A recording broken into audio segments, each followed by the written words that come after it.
Hello all, welcome again.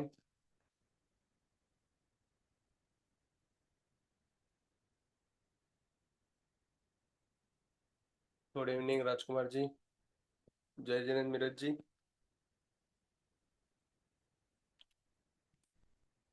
Good evening Pranav.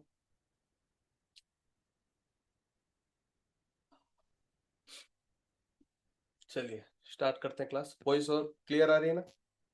Screen दिख रही है आप लोगों को प्रॉपर? यस, ठीक है। ओके,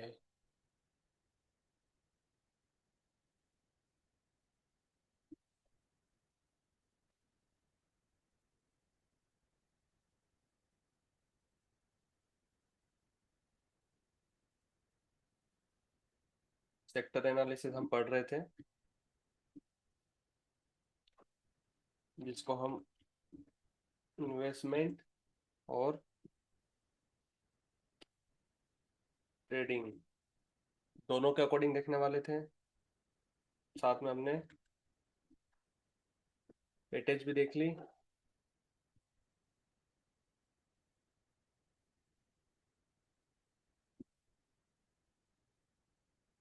ठीक है,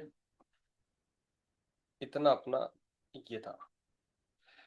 इसमें से सेक्टर का एनालिसिस कैसे करते वो देख लिया हमने। हमने वेटेज भी चेक करी और हमने इन्वेस्टमेंट सॉरी ट्रेडिंग वाला पार्ट भी कंप्लीट कर लिया। अब जो हमारा बचा वो है इन्वेस्टमेंट। ठीक है, इन्वेस्टमेंट वाली चीज अब हमको देखनी है। इन्वेस्टमेंट कैसे करना चाहिए, किस सेक्टर में करना चाहिए और स्टॉक का सिलेक्शन कैसे होना चाहिए वो भी हम देख लेंगे। ठीक है, चलिए बहुत बढ़िया। तो अब बात करेंगे अपन अब इन्वेस्टमेंट के ऊपर। Good evening Sumit ji.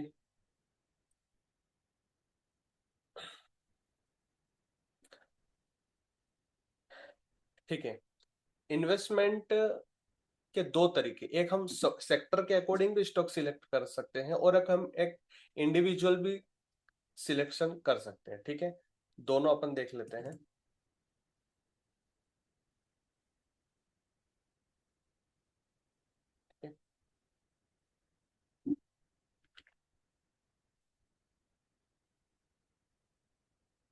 Sector rotation के अकॉर्डिंग और एक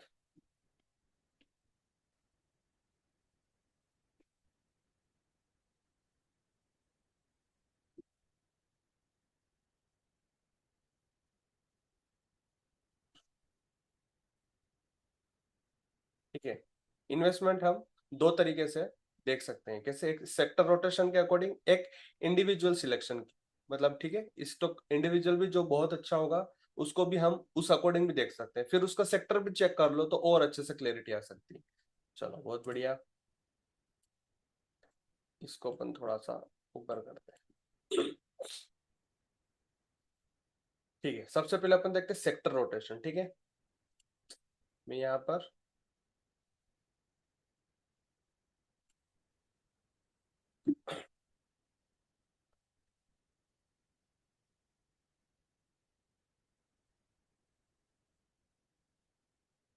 मेटल के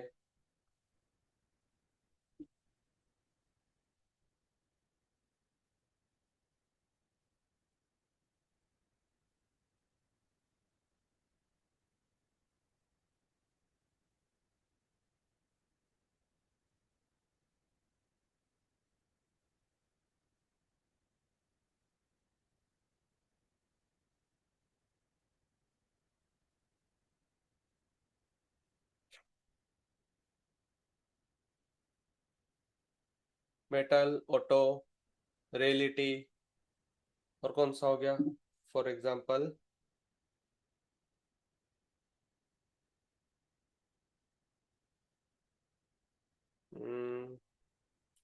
चलो फार्मा ले लेते हैं।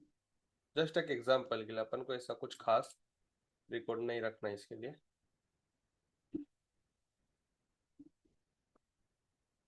Nifty IT, Nifty media,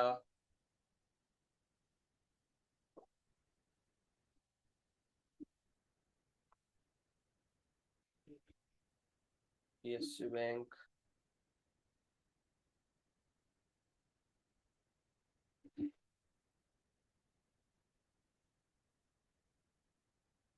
bank Nifty,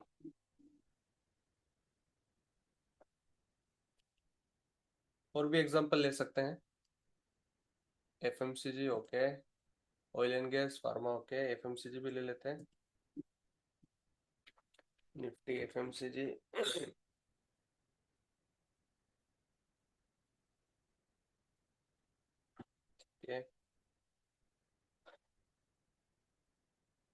ठीक है, समझने के लिए अपने पास इतने काफी है, ठीक है। चलो अभी ने एक बार अपन थोड़ा सा अच्छे से सेट कर देते हैं।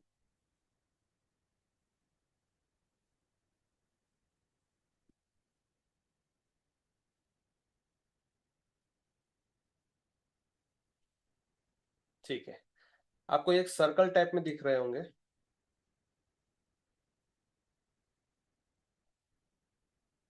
कोई अवार्ड तो लेना नहीं है, बाकी फिर भी ठीक है, थोड़ा सा सही सेट करेंगे तो अच्छा लगेगा दिखने में।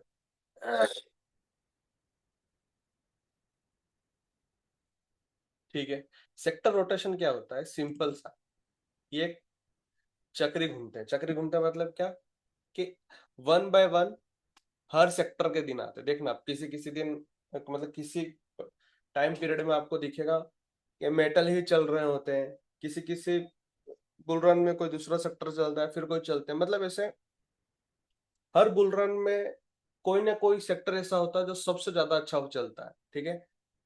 और हर बियर रन में कोई ना कोई सेक्टर ऐसा होता है जो बहुत ज्यादा डाउन आता है। सभी तो आते ही है, लेकिन कोई कोई ऐसा होता है जो सबसे ज्यादा डाउन आ जाता है। और जब उठते हैं तो सबसे ज्यादा फिर उसमें से कोई कोई ऐसा सेक्टर होता है जो सबसे ज्यादा उसके अंदर बाइंग आती है, ठीक है। तो उस अकॉर्डिंग जस्ट एक एग्जांपल है कि हो सकता है निफ्टी मेटल अभी सबसे ऊपर हो according to chart, according to sector. तो कोई सेक्टर हो सकता है जो सबसे नीचे हो अभी, है ना। कंपेयर अगर सबका किया जाए, जैसे होता है ना कि एक इस तरीके से चार्ट बनता है, और यहाँ से मान के चले कि सबने शुरुआत करी, तो कोई हो सकता है किसी की ग्रोथ अभी यहाँ चल रही है, किसी की ग्रोथ अभी यहाँ चल रही है ना, किसी की ग्रोथ यहाँ चलती है ना, कोई कोई इसी तरीके से बस नीचे नीचे कंसोलिडेशन कर रहा है, फिर एकदम से उसमें ग्रोथ आने लग जाती है, ठीक है। फिर कोई होता है जो स्टार्टिंग से ही मतलब सीधे जाते ही जा रहा है। ये सारे मतलब एक तरीके हैं ग्राफ को देखने के, चार्ट को देखने के, उस अकॉर्डिंग हम यहाँ पे समझने का ट्राई कर रहे हैं कि कोई सेक्टर हो सकता है अभी बहुत नीचे हो, कोई हो सकता है सबसे ऊपर चल रहा हो, कोई हो सकता है अभी थोड़ा चल चुका हो पर अब वो थोड़ा सा डाउन आ रहा है, कोई हो सकता है जो चलने के बाद और ज्यादा डाउन आ रहा है, FMCG और डाउन आ रहे हैं, फार्मा और ज्यादा डाउन आ सकते हैं। अब ये IT अब यहाँ से उठना शुरू करेगा, मीडिया ऑलरेडी उठना मान के चले शुरू कर चुका है, PSU बैंक के अंदर रैली आ चुकी है, अभी और बाकी हो सकती है, बैंक निफ्टी और चलेगा, तो ये बैंक निफ्टी यहाँ शिफ्ट होगा, फिर PSU बैंक यहाँ शिफ्ट होगा। मतलब कुछ भी हो सकता है, जस्ट एक एग्जाम्पल के लिए अपन समझ रहे हैं कि ये यहाँ से वन बाय वन कोई ना कोई सेक्टर मतलब चला करता है हमेशा, ठीक है। जब FMCG चलते हैं तो सिर्फ वही दिखते हैं मार्केट में, उन्हीं के स्टॉक्स दिखते हैं। जब IT चलेंगे तो वही उन्हीं के स्टॉक्स सबसे ज्यादा टॉप गिनर में, आए दिन उन्हीं के सेक्टर टॉप गिनर में रहते हैं, ठीक है। तो ये सेक्टर रोटेशन होता है, इस अकॉर्डिंग मतलब हमें पता चल जाता है कि हाँ कौन सा सेक्टर अभी बेटर रहेगा ट्रेड करने के लिए भी और इन्वेस्टमेंट करने के लिए भी, ठीक है। जैसे कोविड के पहले एक वक्त था जब मेटल ही मेटल चला करते थे, ठीक है, मेटल कहाँ से कहाँ पहुंच गया। वो एक कोई एक वक्त ऐसा था जब PSU बैंक ही PSU बैंक चला करते थे, अभी भी हालांकि चल रहे हैं। एक वक्त था जब रियलिटी चलता था, एक वक्त था जब FMCG में बहुत ज्यादा बड़ी रैली आई थी, ठीक है। ऑटो में भी कभी कभी एक बहुत अच्छी रैली देखने को मिल जाती थी अपने को, इस तरीके से सारे देखे हैं। IT के अंदर भी हमने रैलियां देखी, लेकिन ये ऐसा नहीं है कि बस एक बार अगर PSU बैंक में रैली आ गई तो वो दोबारा कंटिन्यू नहीं रहेगी, कंटिन्यू भी रह सकती है। और वापिस से जब इस PSU बैंक के स्टॉक्स जब ईयरली, हाफ ईयरली, क्वार्टरली में आएंगे अच्छे खासे, जितना ज्यादा उसके स्टॉक्स डाउन आएंगे और डाउन आने के साथ एक जगह सब सिंक करेगा, तो PSU बैंक वहां से वापस रनिंग स्टार्ट कर लेगा। जरूरी नहीं है ऑल टाइम लो लगा है। मेटल का भी ऐसा है कि मेटल का ऐसा नहीं है कि बहुत ज्यादा ऊपर चलेगा तो चलो अब नहीं जा सकता। इसके स्टॉक्स में ग्रोथ होगी, जहां तक जाते रहेंगे स्टॉक्स, जाते रहेगा ये, ठीक है। लेकिन जहां इसके स्टॉक्स के अंदर मतलब थोड़ा सा प्रॉफिट बुकिंग होगी या एक अच्छा सा करेक्शन देखने को मिलेगा उस पर्टिकुलर मेटल के स्टॉक्स में, तो मेटल भी डाउन आएगा। और कहां तक डाउन आएगा वो डिपेंड करेगा कि मेटल के स्टॉक्स सारे जब हम स्टडी करेंगे तो पता चलेगा कि मेटल के स्टॉक्स ईयरली तक आए या नहीं आए।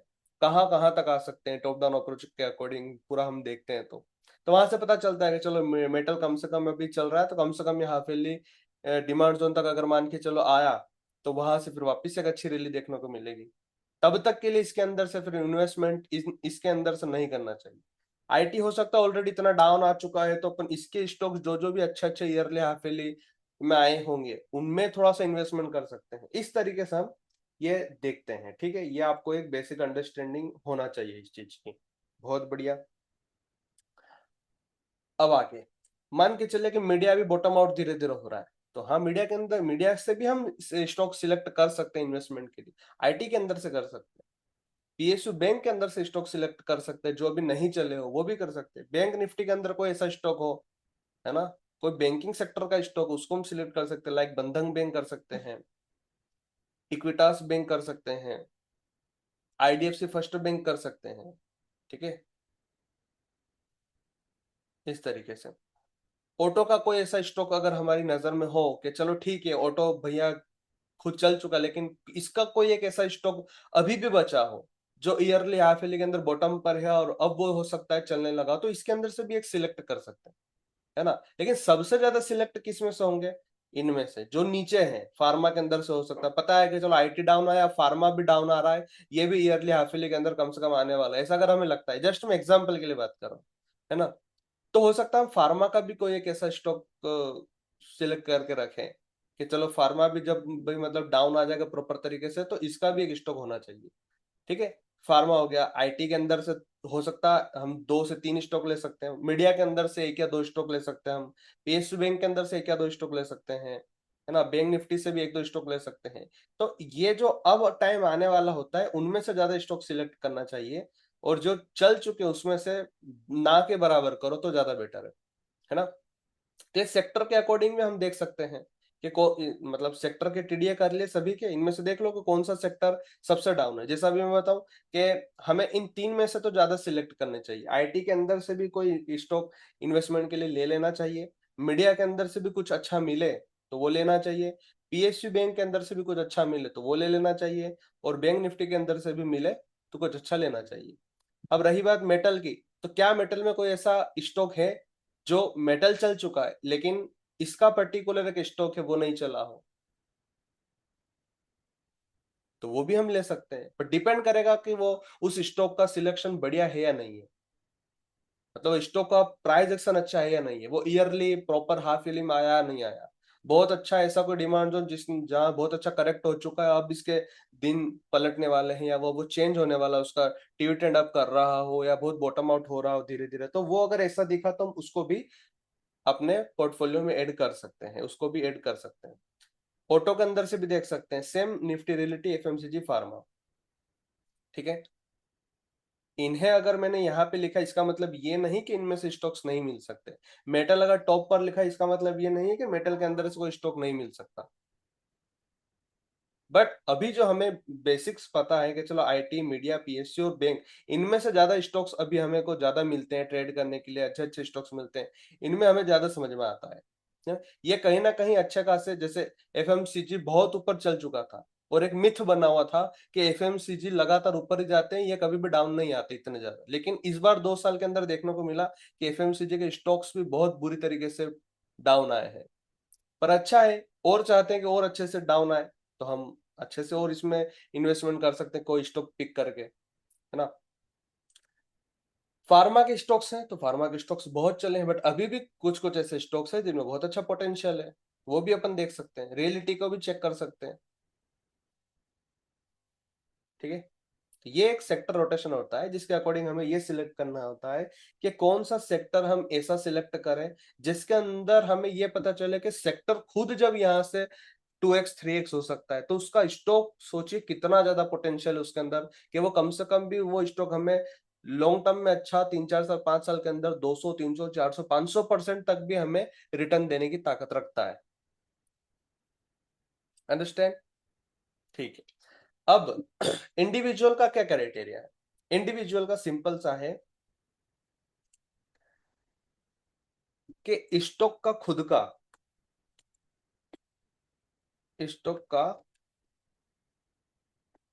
का प्राइस एक्शन बेस्ट हो। कोष्टक में अपन लिख सकते हैं like best TDA, higher time frame support,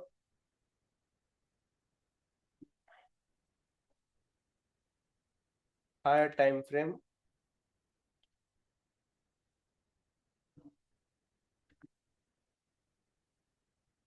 TV trend up कर देता हूँ। ठीक है, इस तरीके, जैसे मैं आपको बताऊं एग्जांपल के लिए, अपन ने एबी कैपिटल देखा था, ठीक है, अपन ने ग्लैंड देखा है अभी, बंधन बैंक भी कहीं ना कहीं बॉटम आउट हो रहा है धीरे धीरे, उस वजह से अपन स्टॉक का खुद का भी एक इंडिविजुअल सिलेक्शन भी कर सकते हैं। ठीक है, जिसका प्राइस एक्शन बेस्ट हो, उसका बेस्ट टीडीए हो, हाई टाइम फ्रेम का सपोर्ट हो, और higher time frame TV trend up हो जिसके, तो वो स्टॉक भी हम अपने वॉच लिस्ट में ऐड कर सकते हैं, पोर्टफोलियो में ऐड कर सकते हैं, इस तरीके का स्टॉक। ये क्राइटेरिया है किसका, इंडिविजुअल स्टॉक सिलेक्शन का, इसका। आया बात समझ में? सिंपल सी बात इसमें। अब ये वाली चीज यहाँ पे भी लागू हो रही है कि सेक्टर रोटेशन के अकॉर्डिंग भी हम स्टॉक सिलेक्शन करेंगे, लेकिन उसका क्राइटेरिया क्या होगा, मतलब उसकी डेफिनेशन क्या है कि वही कि उसका प्राइस एक्शन बहुत बेस्ट हो, बेस्ट टीडीए हो, हायर टाइम फ्रेम से चल रहा हो, टीवी ट्रेंड भी अप हो गए हो, तो इस तरीके से जब हम देखेंगे तब वो क्राइटेरिया यहाँ पे भी लागू होगा। ठीक है, अब बात करते हैं आगे। इतना तो हो गया बात, इतना समझ में आया आप लोगों को? अगर मैं ना बताऊं तो भी आप लोग ये चीज भविष्य में कभी भी अगर आपको खुद को सिलेक्ट करना हो स्टॉक, तो आप खुद से कर सकते हैं। ठीक है,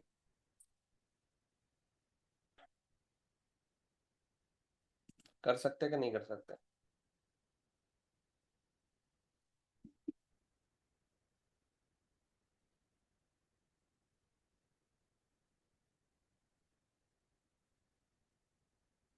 यस, कर सकते हैं। ठीक है, एक बार अगर हम तरीका सीख गए स्टॉक सिलेक्शन का, इन्वेस्टमेंट के अंदर कितने स्टॉक्स होना चाहिए, कैसे कैसे होना चाहिए, तो हम ये सब भी अच्छे से सीख सकते हैं। ठीक है, चलिए, अब स्टॉक कम से कम कितना होना चाहिए इन्वेस्टमेंट के लिए? ठीक है,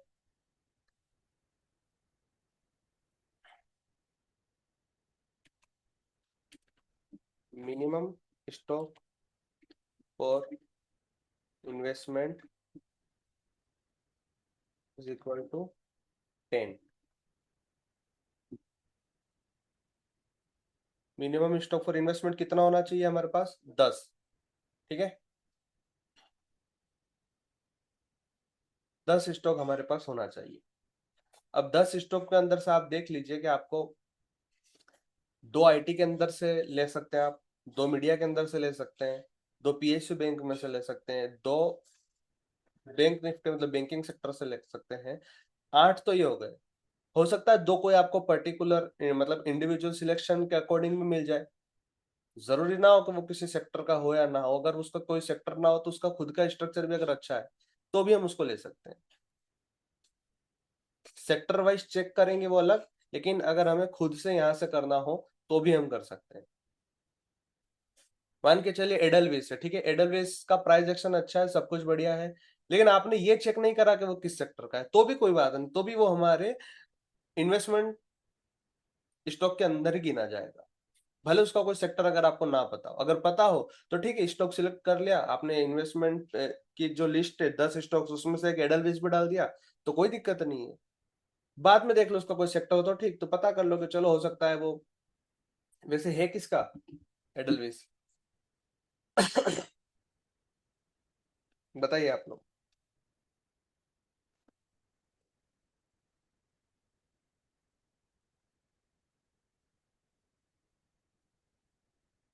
कौन सा सेक्टर का एडलवेस?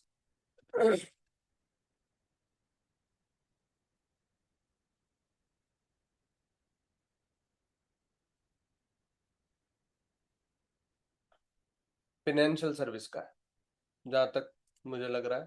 फिनांस का, वेरी गुड राजकुमार जी। ठीक है, अब फिनांस का है। अब देखिए, अब अपने को मान के चले नहीं पता था कि एडलवेस कौन से सेक्टर का है। ठीक है, ठीक है, कौन से सेक्टर का था नहीं पता, अब वो पता चल रहा है। जैसे हमने इंडिविजुअल उसको सिलेक्ट कर लिया, मान के चले हमने, जब उस बहुत सारे हमारे जो स्टॉक्स हैं निफ्टी 500 के या निफ्टी 200 के या एफएनओ लिस्ट के अंदर से कहीं से भी हमने एडल्ट को सिलेक्ट कर, तो हमने तो उसको इंडिविजुअल सिलेक्शन किया, जरूरी नहीं हमने सेक्टर तक, लेकिन जब बाद में पता चला कि यार वो फाइनेंशियल सर्विस का, तो कोई दिक्कत नहीं, हमने ऐड कर दिया को बैंकिंग सेक्टर के अंदर से, निफ्टी बैंक के अंदर से, बैंक निफ्टी के अंदर से या फिन निफ्टी के अंदर से, यहाँ पे आप चाहो तो फाइनेंशियल सर्विस भी ऐड कर सकते हैं। कुल मिला के फाइनेंस वाला सेक्टर है, इसमें भी आप ऐड कर सकते हैं, ठीक है इसके अंदर से भी एक और मिल गया। ठीक है, तो कुल मिला के अपने को 10 स्टॉक चाहिए मिनिमम, ज्यादा हो तो कोई बात नहीं, लेकिन हमें काम कितना है, सिर्फ 10 का है। देखो ज्यादा पोर्टफोलियो के अंदर ज्यादा स्टॉक्स रखने से कुछ मतलब नहीं, कुछ भी मतलब नहीं। ठीक है, 10 स्टॉक है हमारे पास, बहुत बढ़िया है। ये 10 स्टॉक्स वो स्टॉक्स होना चाहिए ना कि मार्केट के अंदर अगर कोविड जैसी सिचुएशन भी आ गई ना, या 2008 वाला अगर मार्केट क्रैश भी हुआ ना, तब भी कोई दिक्कत वाली बात ना हो। अगर आपका पोर्टफोलियो के अंदर सिलेक्ट किया हुआ स्टॉक्स अगर 80% भी करेक्ट हो जाए, 60% भी करेक्ट हो जाए, तब भी आपको वहां पे एंट्री पॉइंट ही मिले आपको ऐड करने के लिए, ना कि आप वहां पे पैनिक हो। आपका सिलेक्शन स्टॉक का इतना बेस्ट होना चाहिए, कंपनी आपकी सिलेक्शन इतनी अच्छी होनी चाहिए फॉर इन्वेस्टमेंट। देखो ट्रेडिंग के अंदर तो क्या है ना, कि हम तो ठीक है हमारा स्टॉप लॉस लगा, स्टॉप लॉस लेके बाहर, लेकिन आप इन्वेस्टमेंट में स्टॉप लॉस ले ही नहीं सकते। इन्वेस्टमेंट का मतलब ही कि आपने अगर आज खरीदा है तो आप कम से कम भी इसको 2x 3x होते हुए देखना चाह रहे हैं, तभी आप इसको बाय करेंगे। आया समझ में? अब 10 से ज्यादा अगर मिल जाए तो वो वॉच लिस्ट में रखो कि हाँ ये मेरा इन्वेस्टमेंट स्टॉक्स है, उनमें जब जब ट्रेडिंग अपॉर्चुनिटी बने वो करो, वो अच्छी बात है, लेकिन मिनिमम हमारे पास स्टॉक कितने होना चाहिए इन्वेस्टमेंट के लिए, वो है 10। ठीक है, 10 के अलावा अगर हमारे पास 15 स्टॉक अगर मिल जाए तो वो कोई बुरी बात नहीं, लेकिन हमें इन्वेस्टमेंट कितने में करना है, 10 के अंदर ही करना है। ठीक है, अब मैं ब्रैकेट में लिख देता हूं यहाँ पे 10, और ब्रैकेट में लिख देता हूँ 15, मतलब 5 एक्स्ट्रा। 5 एक्स्ट्रा क्यों, वो मैं बता दूंगा थोड़ी देर में, अगर कुछ लगा तो। 5 एक्स्ट्रा हमेशा रखना चाहिए, मतलब जरूरी नहीं 5, हो सकता है 10 के बाद हमें कोई 11वां स्टॉक भी अच्छा मिल गया तो बहुत अच्छी बात है, क्योंकि 10 में से हो सकता है ना कोई तो प्रॉफिट कहीं पे बुकिंग होगी, तो वो बुक करके कोई ऐसा स्टॉक होगा जहां पे हमारा एंट्री पॉइंट मिलेगा, हम वापस से वहां पे 5 एक्स्ट्रा जो स्टॉक्स है उसमें से कोई एक स्टॉक सिलेक्ट करके डाल सकते हैं, 2 एक्स्ट्रा कोई स्टॉक हो तो उसमें भी डाल सकते हैं, तो एक्स्ट्रा भी अगर मिला तो उसको रख लो वॉच लिस्ट में बना के। आया समझ में ये बात, कि मिनिमम स्टॉक फॉर इन्वेस्टमेंट कितना होना चाहिए हमारे पास, 10, लेकिन 10 के साथ अगर हमारे पास 5 एक्स्ट्रा भी अगर है स्टॉक तो वो रखे रहने दो स्टॉक को वॉच लिस्ट के अंदर। अगर इन 10 में से किसी के अंदर प्रॉफिट बुकिंग हुई हमारी, तो वापिस वो पैसा डालने के लिए हमें चाहिए ना, कंपाउंडिंग तो करते रहेंगे हम, रोटेट तो हम भी हमारे पैसों को करते रहेंगे, तो 5 स्टॉक्स ऐसे फिर अगर हमारे पास मिल गए अगर अच्छे से, तो वो पैसा हम उसमें डाल देंगे। ठीक है, कहीं पर कुछ भी कंफ्यूजन हो तो तुरंत पूछ लेना। ठीक है, अब ये तो हो गया अपना मिनिमम स्टॉक फॉर इन्वेस्टमेंट। ठीक है, कि हमें कम से कम 10 और ब्रैकेट में लिख दिया 5, कि 5 एक्स्ट्रा, यानी कि 15 स्टॉक्स हमारे पास होना चाहिए फॉर इन्वेस्टमेंट के लिए। ठीक है, सिलेक्शन कैसे करा हमने, सेक्टर रोटेशन के अकॉर्डिंग भी कर लिया, मतलब सेक्टर के अकॉर्डिंग भी सिलेक्ट कर लिया, और इंडिविजुअल भी कर लिया। उसका क्राइटेरिया क्या था कि स्टॉक का खुद का प्राइस एक्शन बेस्ट हो, यानी कि बेस्ट टीडीए हो, हाई टाइम फ्रेम हो, और हाई टाइम फ्रेम के डिविडेंड भी अप हो, है ना। यानी कि अगर कोई स्टॉक हाई टाइम फ्रेम के डिविडेंड का अप का मतलब क्या है, जैसे मान के चलिए मंथली टाइम फ्रेम पर स्टॉक स्टॉक कोई भी आईपीओ मार्केट में आया और मंथली टाइम फ्रेम पर लोअर लो लोअर लो लोअर लो बनाते जा रहा हो, बॉटम बॉटम हो रहा है उसका। ठीक है, अब उसने मंथली का डिविडेंड अप कर दिया। ठीक है, मंथली का डिविडेंड अप करने के बाद में वापस से उस फॉलोअप मंथली डिमांड जोन में आया, तो आप वहां पर कुछ क्वांटिटी ऐड कर सकते हैं, क्योंकि आपको पता है कि अब ये स्टॉक बॉटम आउट हो रहा है। For example AB capital, Paytm, Gland, ऐसे बहुत स्टॉक्स आपको मिलेंगे जो बॉटम लगाकर अच्छे चले, जैसे एल आई सी हो गया। ठीक है, एल आई सी आई हो गया अपना, जियोफिन है, ये सब बॉटम लगा लगा रहे हैं अभी, मतलब कि अच्छा खासा जब ये डाउन आए थे आने के बाद अब ये वापस मार्केट के साथ उठेंगे और ये अच्छे खासे चलेंगे, क्योंकि फंडामेंटली अच्छे स्टॉक्स हैं और इनके कहीं ना कहीं ट्रेंड अप है जिनके भी, तो आप वहां पे भी इन्वेस्टमेंट कर सकते हैं। पर कितना क्वांटिटी करेंगे वो हम देखेंगे अलग तरीके से, बट अभी इतना है कि आप उन स्टॉक्स को भी कर सकते हैं जिनके ट्रेंड अप हो जाते हैं। ठीक है, चलिए अब अपन को इन्वेस्टमेंट होता ना कि कितने लेवल पे करेंगे, कोई स्टॉक है तो उसके अंदर हम कितना पैसा डालेंगे, कैसे डालेंगे, एक स्टॉक के अंदर हम कितने एंट्री पॉइंट रखेंगे वो देखेंगे। तो एक स्ट्रेटेजी होती है 40-40-20। ठीक है, इन्वेस्टमेंट कब करेंगे, कैसे करेंगे, 40-40-20 के अकॉर्डिंग।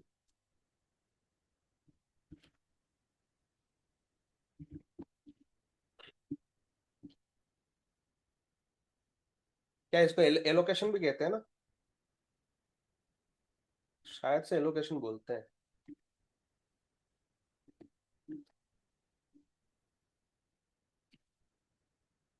सही लिखा एलोकेशन, मैं सुना तो था शायद कहीं पे। बताइए आप लोग, एलोकेशन भी बोला जा सकता है? मेरी इंग्लिश अच्छी नहीं है यार।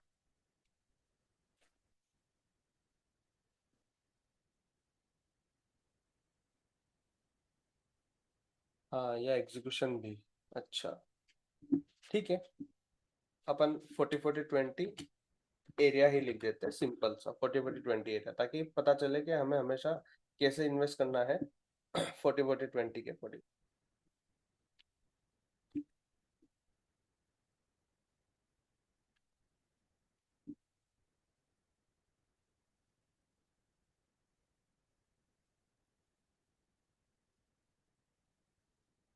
ठीक है, ये चलेगा।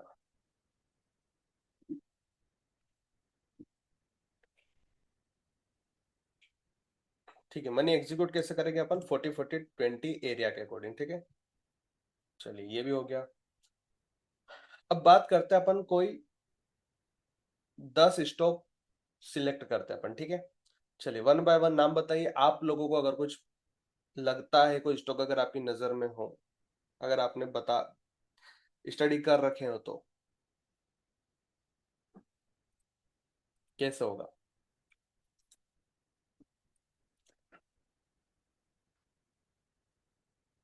जैसे मान के चलिए अपने को कितने स्टॉक चाहिए, 10, तो अपन क्या करेंगे,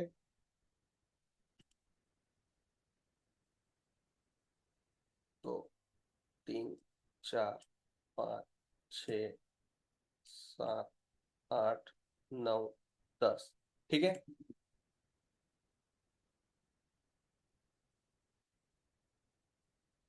ठीक है, अब ये 10 स्टॉक है अपने पास। ठीक है, अब इस 10 स्टॉक में हमारा कैपिटल कितना रिक्वायर्ड, कैपिटल कितना रखें हम, एक बार के लिए अपन को एक एग्जांपल लेते हैं, एग्जांपल के लिए कुछ कैपिटल रखते हैं, क्या ये हमारा इन्वेस्टमेंट कैपिटल है, कितना है वो बताइए, क्या क्राइटेरिया रखे उसका। 10 लाख रखे? नहीं नहीं नहीं प्रणव जी, 1 लाख तो बहुत कम हो जाएगा। 1 लाख में कैसे आप 10 स्टॉक के अंदर डिवाइड करोगे सबको, 10-10 हजार तो थोड़ा कम हो जाएगा, थोड़ा 10 लाख रखते हैं ना इन्वेस्टमेंट के लिए, उतना तो होना चाहिए, लॉन्ग टर्म में डाल रहे हैं तो। ठीक है, 10 लाख रुपए रखते हैं। ठीक है,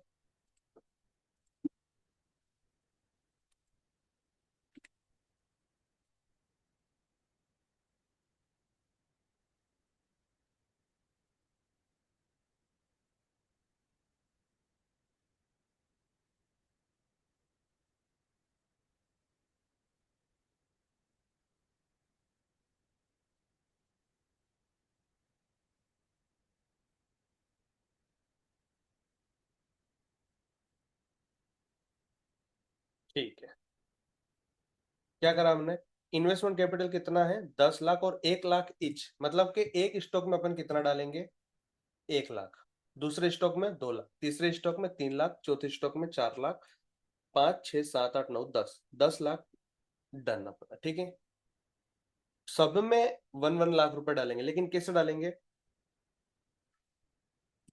जैसे यहाँ पे है अपना 1 लाख रुपए डालना, तो क्या कैसे डालेंगे, फर्स्ट एंट्री पॉइंट जो होगा, entry first is equal to 40 के, entry second is equal to 40K और entry third is equal to 20K। ठीक है,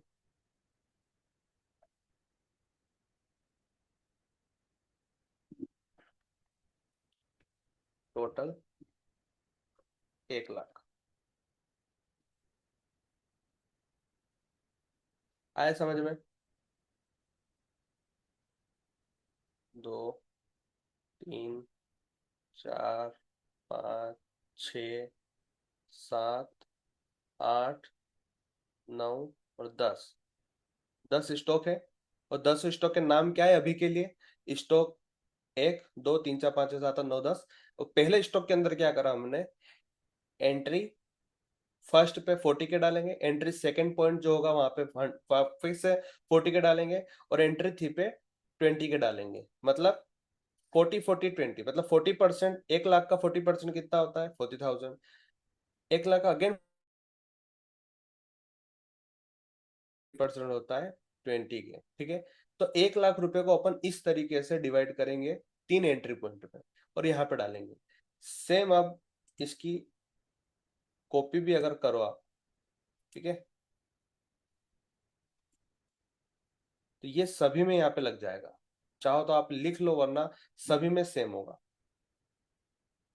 ये चीज सभी में लागू होगी, यहाँ पर भी, यहाँ पर भी, यहाँ पर भी, यहाँ पर भी, यहाँ यहाँ यहाँ यहाँ, सब जगह। आया समझ में? जस्ट एग्जाम्पल के लिए एक लिया, लेकिन यही चीज सब में लागू होगी। कैसे? कि मान के चले कोई स्टॉक है, फॉर एग्जाम्पल लेते हैं अपन एडलवेस। ठीक है, एडलवेस के अंदर कितने एंट्री पॉइंट चाहिए अपने को?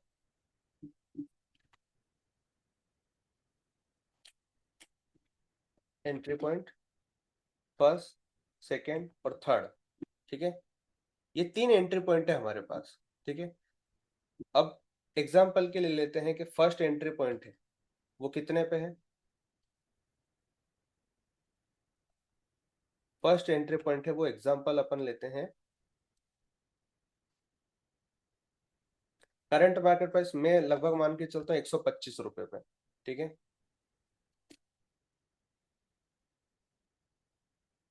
दूसरा एंट्री पॉइंट जो है इसका, वो कितने पे होगा अपना? वो मैं मान के चलता हूँ 80 रुपीज पर। और तीसरा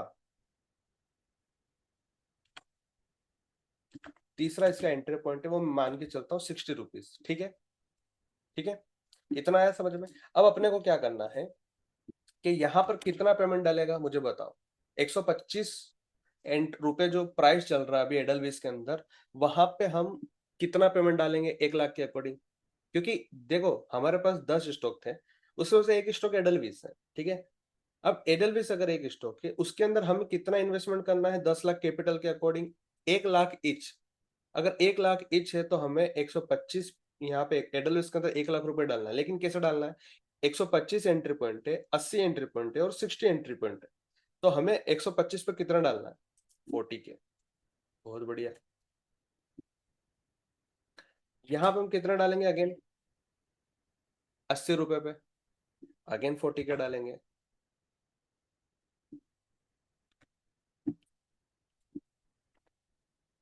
और यहाँ पे 20K।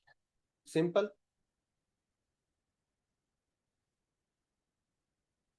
आया समझ में? ये हमारा एक एक स्टॉक हुआ, जिसको हमने ऑलरेडी डिस्कस कर रखा था, इस वजह से इसको शॉर्ट में एक बार में बता दिया अपन ने इसको, कि एडलवेस इस तरीके से अपन यहाँ पे एक बॉक्स में फिल हो गया। मतलब 1 लाख रुपए तो अपने डल गए, है ना?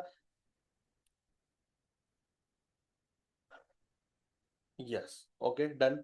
अब जैसे मान के चले दूसरा स्टॉक है, दूसरे स्टॉक में फिर से फॉर एग्जांपल अपन को स्टॉक लेते हैं। कौन सा स्टॉक ले आप बताइए? जस्ट एग्जांपल के लिए, एक तो हमने चलो एडलवेस का स्टडी कर रखा है तो पता था, एक दूसरा स्टॉक ले लेते हैं कोई।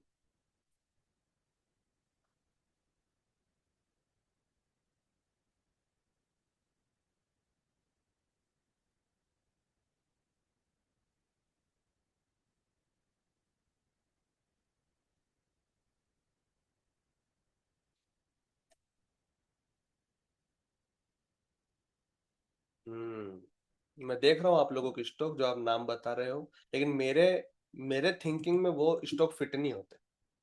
मेरा सिलेक्शन बहुत अलग होता है स्टॉक का, क्योंकि मैं अपने वो 10 धुरंधर स्टॉक ऐसा रखना चाहता हूँ कि जो बेहद बेहतरीन हो, मार्केट के अंदर कुछ भी हो जाए, 10 स्टॉक मेरे, इनमें प्रॉब्लम ना। वेरी गुड मेरे जी, टीसीएस आपने अच्छा ऑप्शन सिलेक्ट करा। बाकी टीसीएस का जैसे डेली का डिविडेंड अप होगा और फर्स्ट एंट्री पॉइंट देगा, हम वहां पर एंट्री कर लेंगे, बिल्कुल बाकायदा कर सकते हैं। लेकिन अभी ऐसा चाहिए जिसमें हमें लगातार 40-40-20 के अकॉर्डिंग 3 एंट्री पॉइंट हो, जैसे एडलविस के अंदर था। जैसे एक और स्टॉक अपन ले, यूनियन बैंक ले सकते हैं। यूनियन बैंक में है हमारे पास entry, union bank entry point 1 2 3। Okay,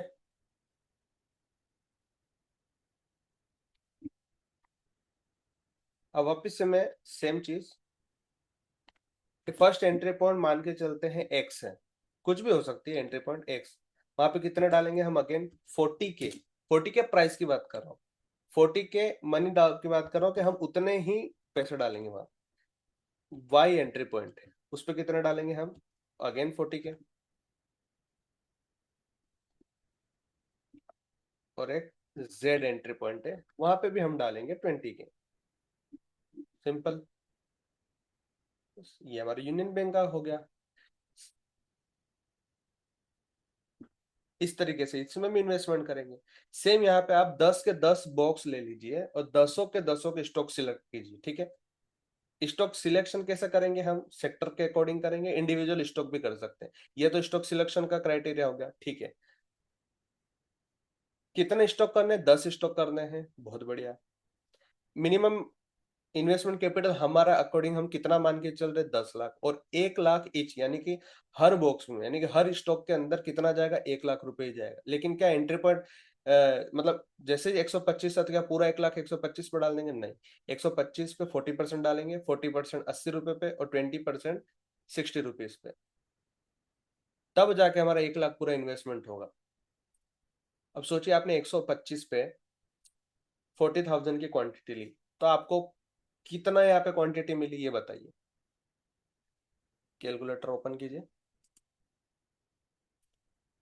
40,000 divided by 125, कितने मिले? 320। क्वांटिटी कितनी आई? 320।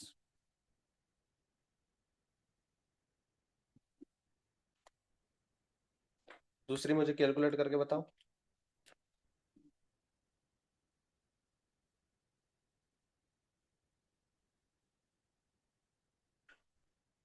80 डिवाइडेड बाय 40,000 डिवाइडेड बाय 80 कीजिए, कितना आएगा?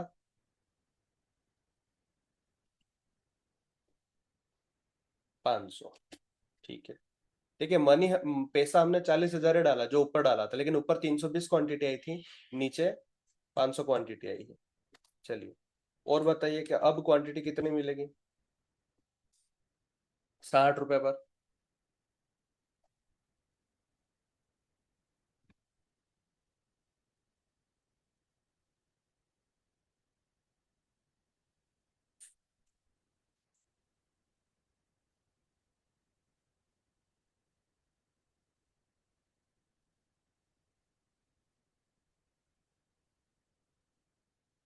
कितने मिलेगी?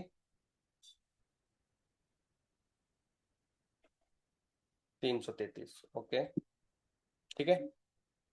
अब आप देखिए, नोटिस कीजिए आप एक बात को, कि आपने जब 125 पे 40,000 रुपए डाले तो 320 क्वांटिटी ही मिली, और 80 रुपए पे जब आपने डाली 40,000 क्वांटिटी, 40,000 रुपए ही डाले तो क्वांटिटी 500 मिली, ठीक है। और जब आपने 60 रुपए पे डाला वो 20%, तो क्वांटिटी आपकी उससे भी ज्यादा है जो आपने फर्स्ट एंट्री पॉइंट पे डाला था।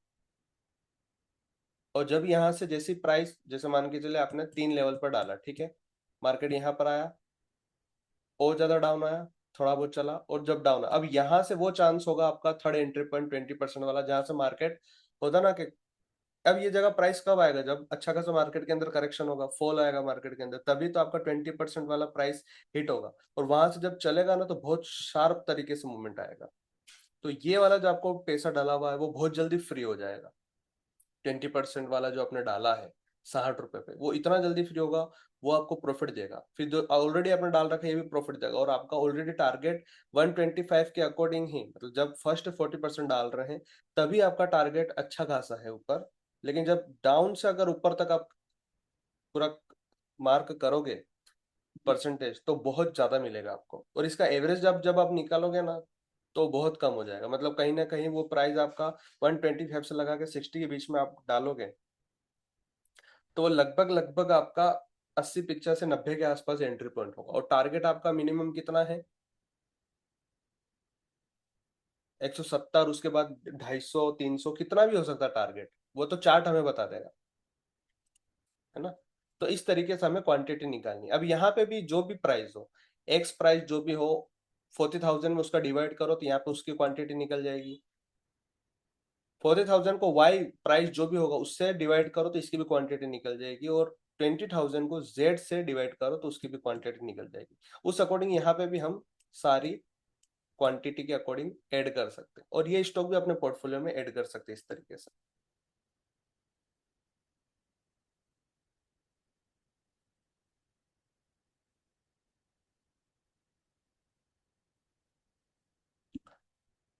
ऊपर सप्लाई जोन बनाकर आएगा प्राइस थर्ड एंट्री पॉइंट तक, तो वो ऑलरेडी आपने उसको देखा था कि वो आपका प्राइस जो चल रहा है वो अगर टीडीए के अकॉर्डिंग ईयरली हाफ ईयरली से चल रहा है अच्छा खासा। इसका मतलब ये है कि उसका टारगेट बहुत ऊपर वाले जो हाफ ईयरली ईयरली है वहां तक है, ठीक है। और ये जब प्राइस आएगा तो ये विदाउट अचीवमेंट वाला सप्लाई जोन होगा, ठीक है। विदाउट सप्लाई जोन वाला अचीवमेंट होगा, विदाउट अचीवमेंट वाला सप्लाई जोन होगा जो प्राइस को सिर्फ रोकेगा। तो आपका जो थर्ड एंट्री पॉइंट है ना सुमित जी, 20% वाला, वो आप वहां पे बुक कर सकते हैं पार्शियली थोड़ा बहुत। लेकिन आपका जो फर्स्ट एंट्री पॉइंट है उसी दिन से आपका क्लियर था कि मेरा टारगेट बहुत ऊपर है, तो उसमें तो कोई दिक्कत नहीं है। लेकिन जब आपको थर्ड एंट्री पॉइंट पे मौका मिला, मार्केट ने जब आपको थर्ड एंट्री पॉइंट पे पैसा डालने का मौका दिया, वहां से बहुत क्विक और बहुत अच्छे से आपका वो जल्दी पैसा फ्री हो गया। सोचिए ना, 2 साल पहले जिन्होंने फर्स्ट एंट्री डाला था, आज जिनका थर्ड एंट्री पॉइंट पे मिल रहा है प्राइस, सेकंड एंट्री पॉइंट पे मिल रहा है प्राइस, और अब जब मार्केट धीरे धीरे उठ रहा है, वो पैसा फ्री हो रहा है, वो पैसा बहुत जल्दी फ्री हो रहा है। और अब यहाँ से चलेगा ना तो वापस से 2 साल पहले जो एंट्री थी वो अभी भी यहाँ से कंटिन्यू रहेगी, अगर स्टॉक सिलेक्शन अच्छा रहा तो, ठीक है।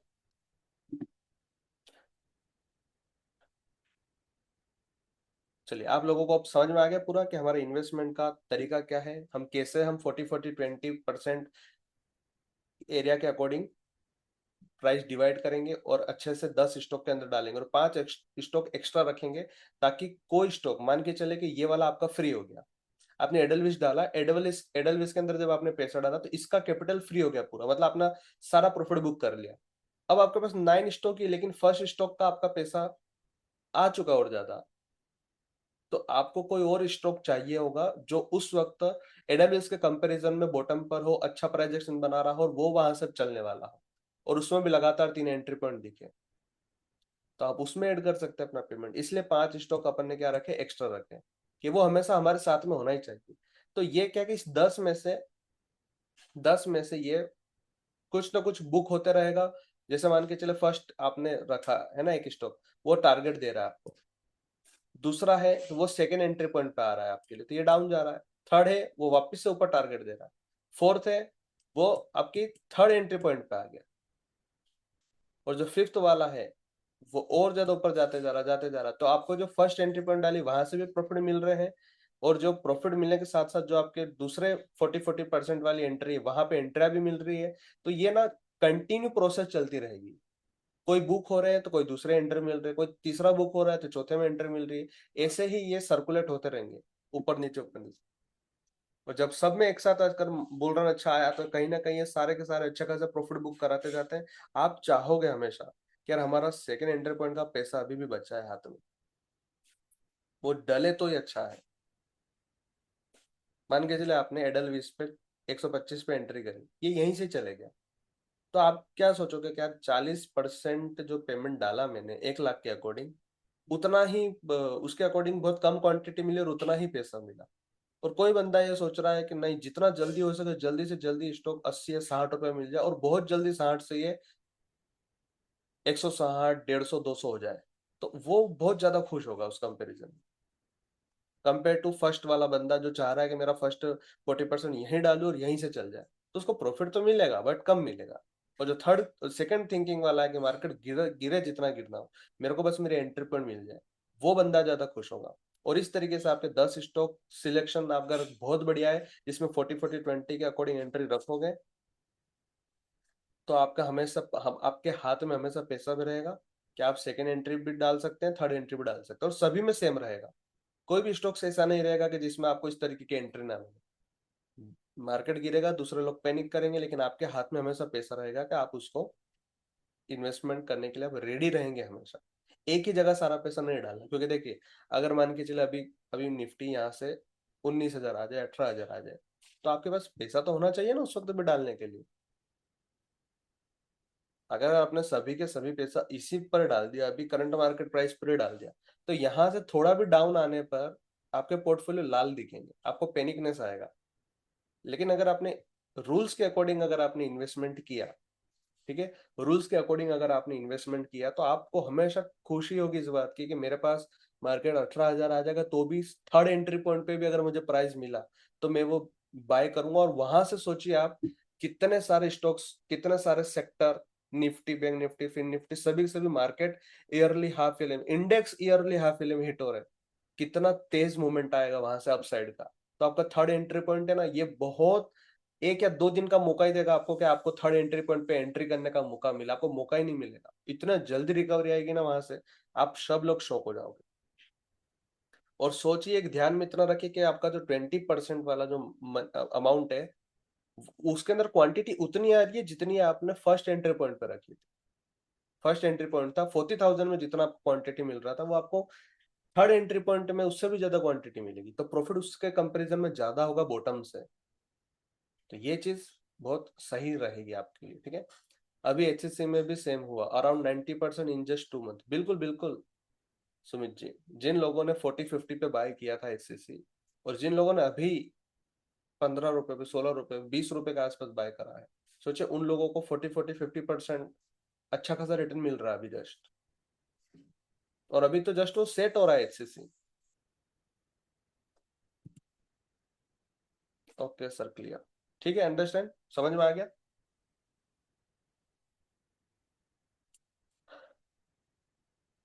आई बोट एट 14.26 बट क्वांटिटी कम थी।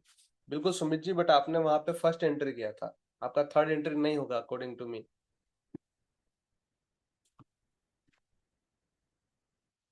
सेकंड एंट्री था, बढ़िया। अब से आप ध्यान रखिएगा कि आपको इस तरीके से ही इन्वेस्टमेंट करना है, ठीक है। सेक्टर के अकॉर्डिंग हम, मतलब ट्रेडिंग के अकॉर्डिंग सेक्टर का कैसे यूज कर सकते हैं, वो भी अपन ने कल बहुत अच्छे से देखा, उनके बारे में ज्यादा बात नहीं करेंगे। 2 दिन 3 दिन से उसी की बात करी थी। वेटेज भी हमने पहले दिन चेक करी। इन्वेस्टमेंट भी अब हमको समझ में आ गया कि सेक्टर के अकॉर्डिंग कैसे सिलेक्शन करेंगे। इंडिविजुअल स्टॉक होगा तो उसको भी कैसे सिलेक्ट करें, उसका क्राइटेरिया क्या होगा। और हमें मिनिमम स्टॉक कितने चाहिए इन्वेस्टमेंट के लिए, 10, और 5 extra. Investment capital for example 10 lakh है, तो 10 स्टॉक के अकॉर्डिंग, 10 लाख के अकॉर्डिंग, मतलब 10 लाख, 10 स्टॉक है और 10 लाख कैपिटल है, तो 1 लाख ईच जाएगा एक स्टॉक के अंदर। और उसके अंदर भी डायरेक्ट एक एंट्री पॉइंट पे पूरा 1 लाख नहीं डालेंगे।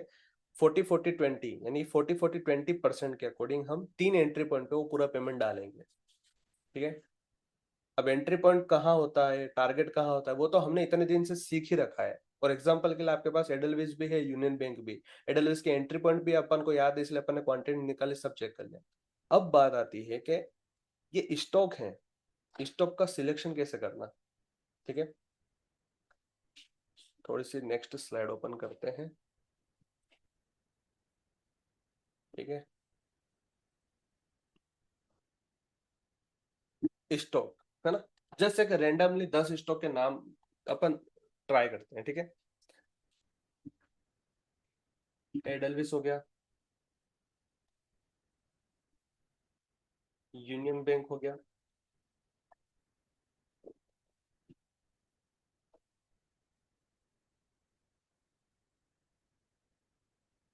बैंक इंडिया हो गया, IDFC फर्स्ट बैंक हो गया, कि बंधन बैंक हो गया,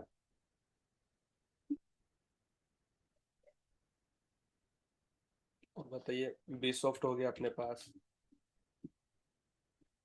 PCS भी ले सकते हैं। ये जस्ट एक रैंडम मतलब मैं ले रहा हूँ जो जो स्टॉक्स अच्छे खासे चल सकते हैं उनकी बात कर रहा हूँ, ठीक है। और बताइए। बिल्कुल, ग्लैंड फार्मा बहुत बढ़िया। और बताइए।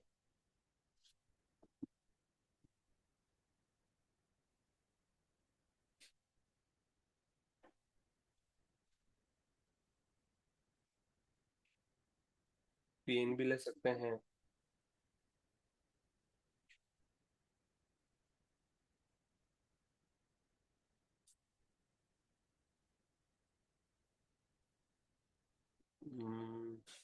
कोफोर्ज।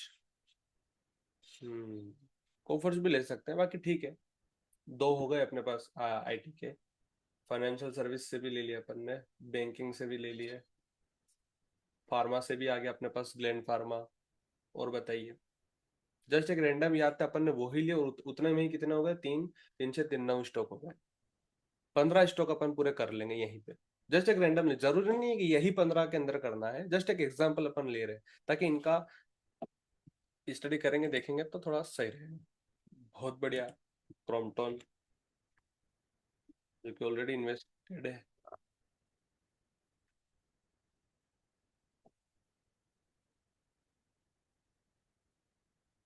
और बताइए। जील बहुत बढ़िया। Very good. नेटवर्क 18। जील नेटवर्क 18।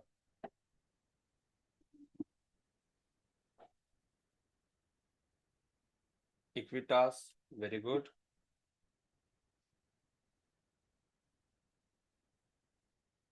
एक उज्जीवन HFB है, वो भी अच्छा है। कितने हो गए, 1 2 3 4 5 6 7 8 9 10 11 12 13 14, एक स्टॉक और बताइए। अच्छा बताइए ना कुछ अलग थोड़ा सा। नहीं। स्मॉल फाइनेंस बैंक नहीं। ये नहीं। ये अच्छा, बाकी नहीं। थोड़ा सा अपने को ऐसा चाहिए ना कि जब मार्केट चले तो हल्का सा वो। लार्ज कैप भी है, देखो अपन ने कैसे कैसे लिए, लार्ज कैप भी है अपने पास, मिड कैप भी है, स्मॉल कैप भी इसके अंदर आ गए सभी। Large cap, mid cap, small cap तीनों के हैं। माइक्रो के एकदम रत्ती वाले नहीं है अपने पास, थोड़ा अच्छे ही है। Bajaj electric, no no no no, ऐसा नहीं। हम्म, ये अच्छा है। जियो फिन। LICI भी अच्छा है।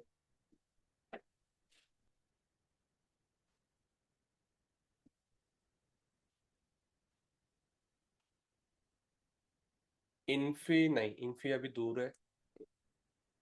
बहुत बढ़िया, बहुत बढ़िया सुमित जी, बहुत बढ़िया। Nice. Paytm.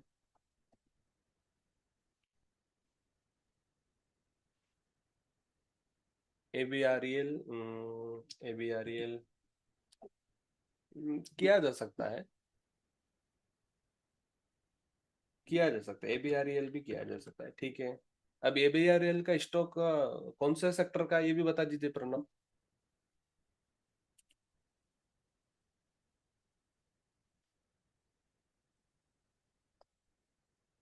IOB, PSB, UCO भी अच्छे हैं सुमित जी, नो डाउट। बाकी अपने को चाहिए ना कि थोड़ा सा अच्छा स्टॉक सिलेक्शन और बेहतरीन हो, क्योंकि मैं चाह रहा हूँ ना कि अपने पास इन्वेस्टेड स्टॉक्स ऐसे हों कि जब मार्केट गिरे भी ना, तो इनमें ऐसी अपॉर्चुनिटी मिले कि ये वापस से मतलब बहुत तेजी से रिकवरी करे ना। जब भी मार्केट गिरता है ना, तो सबसे पहले रिकवरी कौन करता है? लार्ज कैप, मिड कैप करते हैं, ठीक है। स्मॉल कैप का नंबर बाद में आता है। IOB है तो अच्छा, दिक्कत वाली बात नहीं, बट ऑलरेडी अपने पास क्या है कि हमने बैंकिंग और फाइनेंशियल सर्विस से बहुत ज्यादा स्टॉक्स ले रखे हैं। तो आप ले सकते हैं, आप IOB भी ले सकते हैं, आप यूको भी ले सकते हैं, PSB भी ले सकते हैं, ठीक है। क्योंकि अपन ने ऑलरेडी उन्हीं, उनके देखो, मैं थोड़ा सा मेरा मेरा तरीका आप सोचने का ट्राई करना। सिर्फ एंट्री पॉइंट से मतलब नहीं होता मेरा मेरा ओवरऑल ये भी मतलब है कि कंपनी क्या है, उसके ट्रेंड क्या है, ये चीजें भी बहुत ज्यादा मैटर करती है मेरे लिए। ठीक है? ओके। चलिए अभी के लिए इतना रखते हैं, जस्ट एक एग्जांपल, कितना होगा ये?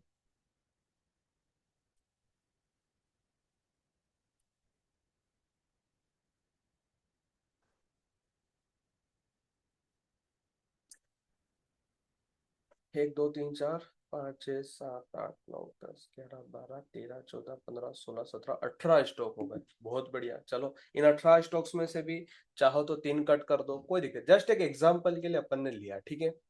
ये वो एग्जांपल अपन ने ले लिया डायरेक्ट, जो माइंड के अंदर क्विक अभी आ गए, मतलब इनका ऑलरेडी प्राइस एक्शन वगैरह सब देख रखा है ना? प्राइस एक्शन देख रखा है, इनका टॉप डाउन अप्रोच अपने को पता है, इनके बारे में बात कर चुके हैं अपन, और ये आए दिन अपने सामने यही स्टॉक्स अप डाउन होते रहते, तो ये अच्छे स्टॉक्स है, इसका सिलेक्शन भी बढ़िया है। ठीक है, अब एक चीज और क्या ध्यान देखना, मतलब मैं देखता हूँ, है ना, स्टॉक के अंदर मैं क्या देखता हूँ, और चीज एक्स्ट्रा चीज देखता हूँ, जो मैं वो बताता हूँ आपको, ठीक है? मैं क्या देखता हूँ स्टॉक के अंदर? मार्केट कैप, हल्का सा फंडामेंटल भी देखना जरूरी है, क्योंकि आप ट्रेडिंग नहीं कर रहे हैं, आप लॉन्ग टर्म में सोच रहे हैं, तो आपके पास कोई भी आलतू फालतू चीज नहीं होना चाहिए, आपके पास हमेशा अच्छी चीज होना चाहिए। मार्केट कैप का भी मैं आपको बता दूं कि 1000 करोड़ मिनिमम, इसके ऊपर होना चाहिए, इसके नीचे नहीं। ठीक है, मार्केट कैप। दूसरा,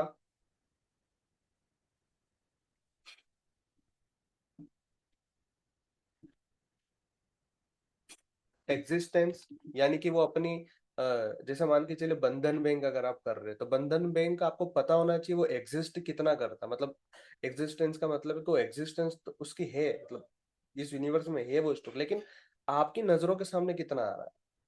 आपको दिख रहा है कि बंधन बैंक, हाँ बैंक एक अच्छा हमारे आसपास भी दिखता है, जब भी मार्केट जाओ तो बंधन बैंक दिखता है, अच्छा उसका बिजनेस भी आपको पता है, एक ट्रस्टेबल कंपनी। ऐसा नहीं है कि कोई डिलिस्ट हो जाएगी कल ही मार्केट से, लोअर सर्किट लगा लगा था, ऐसी कंपनी नहीं होना चाहिए। एग्जिस्टेंस उसकी अच्छी होनी चाहिए। समझ में आया? इसके लिए मैंने क्या लिखा, एग्जिस्टेंस, मतलब कि वो आसपास हमारे होना चाहिए कंपनी।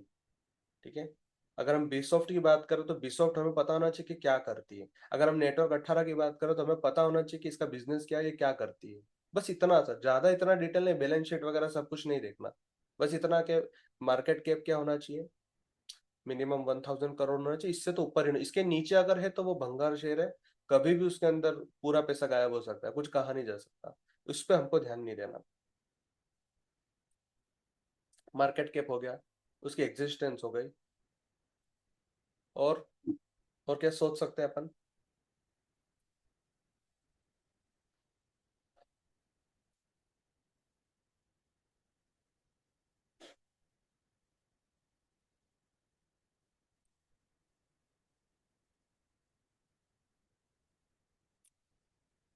यस यस, पेटीएम भी जैसे आपने सही बोला कि पेटीएम जैसे हम देख रहे हैं तो पता है कि पेटीएम क्या करता है, दिख रहा है, सब कुछ है, न्यूज वगैरह नहीं देखनी उसके अंदर कि न्यूज क्या चल रही है क्या नहीं चल रही।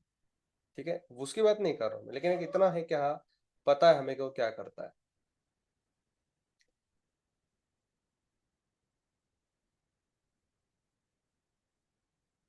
ठीक है, तो क्या हो गया अपने पास कि मार्केट कैप 1000 करोड़ मिनिमम होना चाहिए, उसकी एग्जिस्टेंस होना चाहिए, और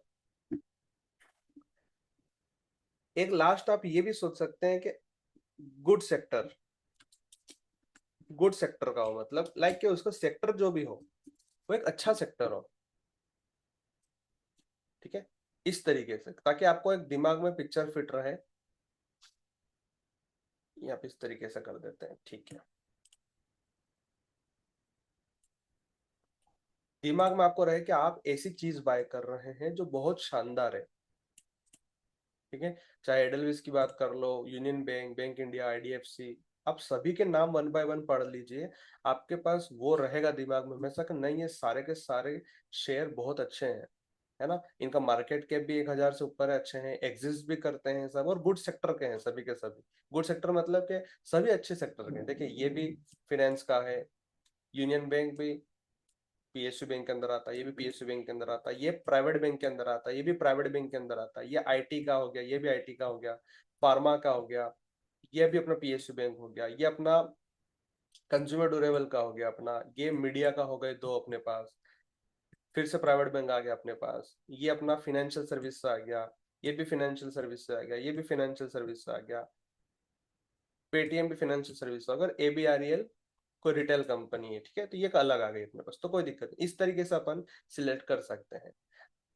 अब जैसे इसके अंदर से कोई स्टॉक्स ऐसा है कि आपको लग रहा है कि नहीं ये इस सेक्टर का ये स्टॉक बहुत ज्यादा हो गया, तो आप उसको हटा के कोई ऐसा स्टॉक ऐड कीजिए जिसका प्राइस एक्शन अच्छा हो, सब कुछ बढ़िया हो, लगातार उसमें 3 एंट्री पॉइंट है 40-40-20 के अकॉर्डिंग, तो उसको भी आप सिलेक्ट कर सकते हैं।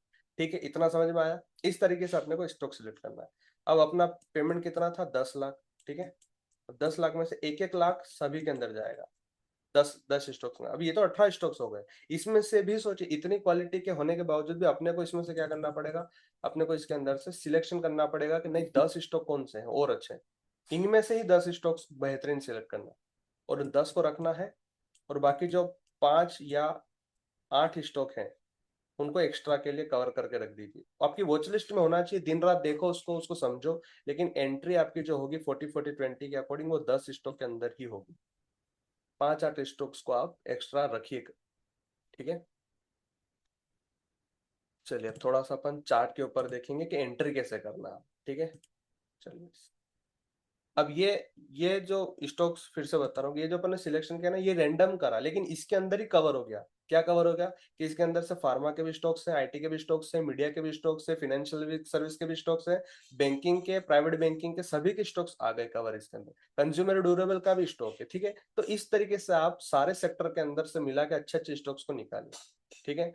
वो भी सिलेक्शन बढ़िया हो गया, इंडिविजुअली भी इसके अंदर सिलेक्शन जो था हमारा वो भी हो गया, ठीक है। ये सारी चीजें अपनी क्लियर हो गई और ये भी क्लियर हो गया अपन ने जो भी देखा। अब अपन देखते हैं चार्ट के ऊपर,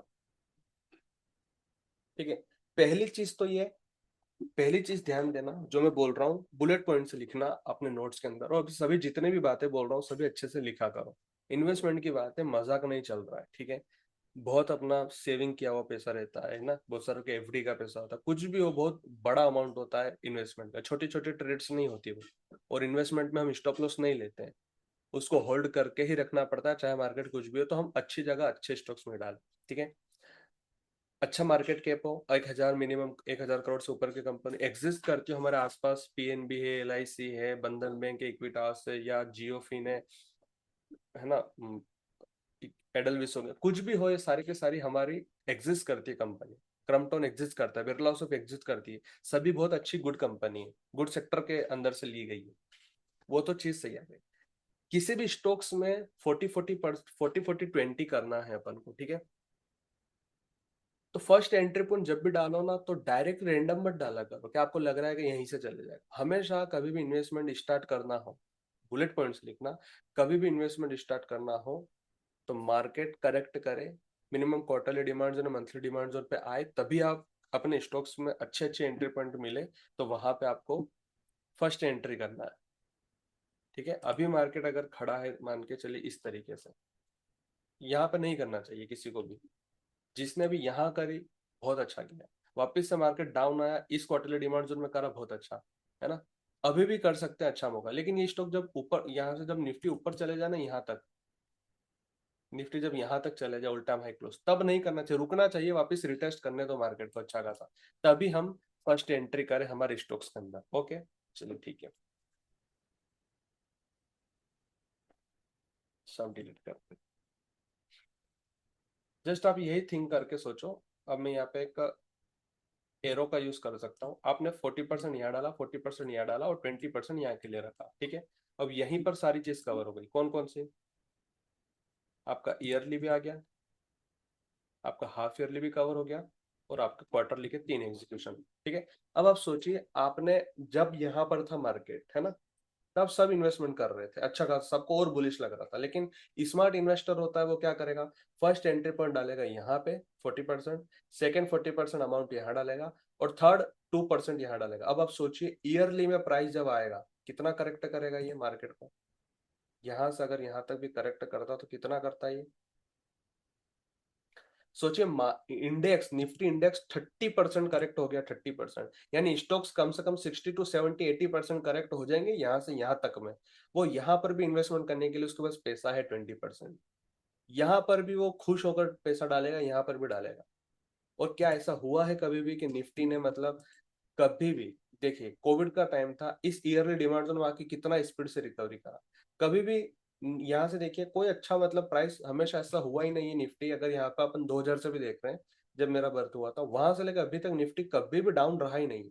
आज भी अगर अपन ये प्लान करके रखा करो हमेशा कि जब भी मार्केट 24,000 से अगर 18,000 भी आ जाए, 6,000 पॉइंट करेक्ट हो जाए, फिर भी डरना नहीं है। यहाँ पे बिल्कुल बाकायदा फुल हिम्मत से हमें इन्वेस्टमेंट करना है, हमारे रूल्स के अकॉर्डिंग जो हमने सोच रखा है। हमें पता है मार्केट अगर आज किसी भी रीजन से इतना सब कुछ सोचे ना, इतना सब कुछ हो गया, वॉर हो गई है ना, टेरिफ वाली चीजें हो गई, ठीक है, क्रूड ऑयल का इतना सब कुछ न्यूज आया, इतना सब कुछ मतलब पैनिकनेस पूरी दुनिया में मचा, फिर भी मार्केट बस क्वार्टरली डिमांड जोन तक ही आया। पहले तो टेरिफ लगा लगा कर परेशान करा, फिर ईरान और इनका युद्ध हो गया, फिर उसकी वजह से परेशान करा, वो मार्केट घुमाया जा रहा है बस यहीं पे, फिर भी मतलब मार्केट स्कॉटलैंड डिमांड जोन के नीचे तक नहीं जा पाया। और हम प्लानिंग रख रहे हैं अभी से इस ईयरली डिमांड जोन, यहाँ पर भी आ गया तो हमारे पास पैसा होना चाहिए कि हम यहाँ पे इन्वेस्टमेंट कर सके। जो हमने ये बनाया ना ईयरली डिमांड जोन के अकॉर्डिंग ही देख लीजिए, 3 एग्जीक्यूशन हमारे पास क्वार्टरली की, यहाँ पर भी जो डल चुका। आप सोचिए जिन्होंने यहाँ पर नहीं, जिन्होंने ये जो दिख रहा है 26,000 पे नहीं, जिन्होंने फर्स्ट बार 22,000 के आसपास ही 22,000 पे जिन्होंने एंट्री करा, उनका कितना अच्छा प्रॉफिट चला होगा, अभी भी वो प्रॉफिट में ही होंगे। वापस अगर डाउन आता है तो कोई दिक्कत नहीं, उनके पास जो जो बुक करना होगा टारगेट मिला होगा तो किया होगा, वरना कोई दिक्कत नहीं, वापस से सेकंड एंट्री पॉइंट भी मिलेगी, थर्ड एंट्री पॉइंट भी मिलेगा। और याद रखना अगर जितना स्पीड से प्राइस यहाँ पर आएगा ना, उतना स्पीड से रिकवरी भी करेगा, ये बात याद रख लेना। फिर ये इस तरीके से नाटक नहीं होंगे, कभी भी इस तरीके से नाटक नहीं होंगे। जिस तरीके से गिरता है तुरंत रिकवरी कर जाएगा, जिस तरीके से गिरता है तुरंत रिकवरी कर जाएगा। ये 2008 है और उस वक्त भी देख लीजिए मार्केट कितना करेक्ट करा लेकिन वापस उठ गया। और ये हमेशा ऐसा ही होता रहेगा, आपकी प्लान हमेशा ईयरली तक होना ही चाहिए। किसी भी रीजन में, किसी भी रीजन से मार्केट यहाँ पे आए, आपको पैनिक नहीं होना है। यहाँ पे आने के बाद इन्वेस्टमेंट, सबसे पहला जो आपका इन्वेस्टमेंट प्लान बना हुआ उसको एग्जीक्यूट करते रहो। जैसे आज आप सोचिए यहाँ से ट्रेडिंग अपॉर्चुनिटी कितनी मिलेगी।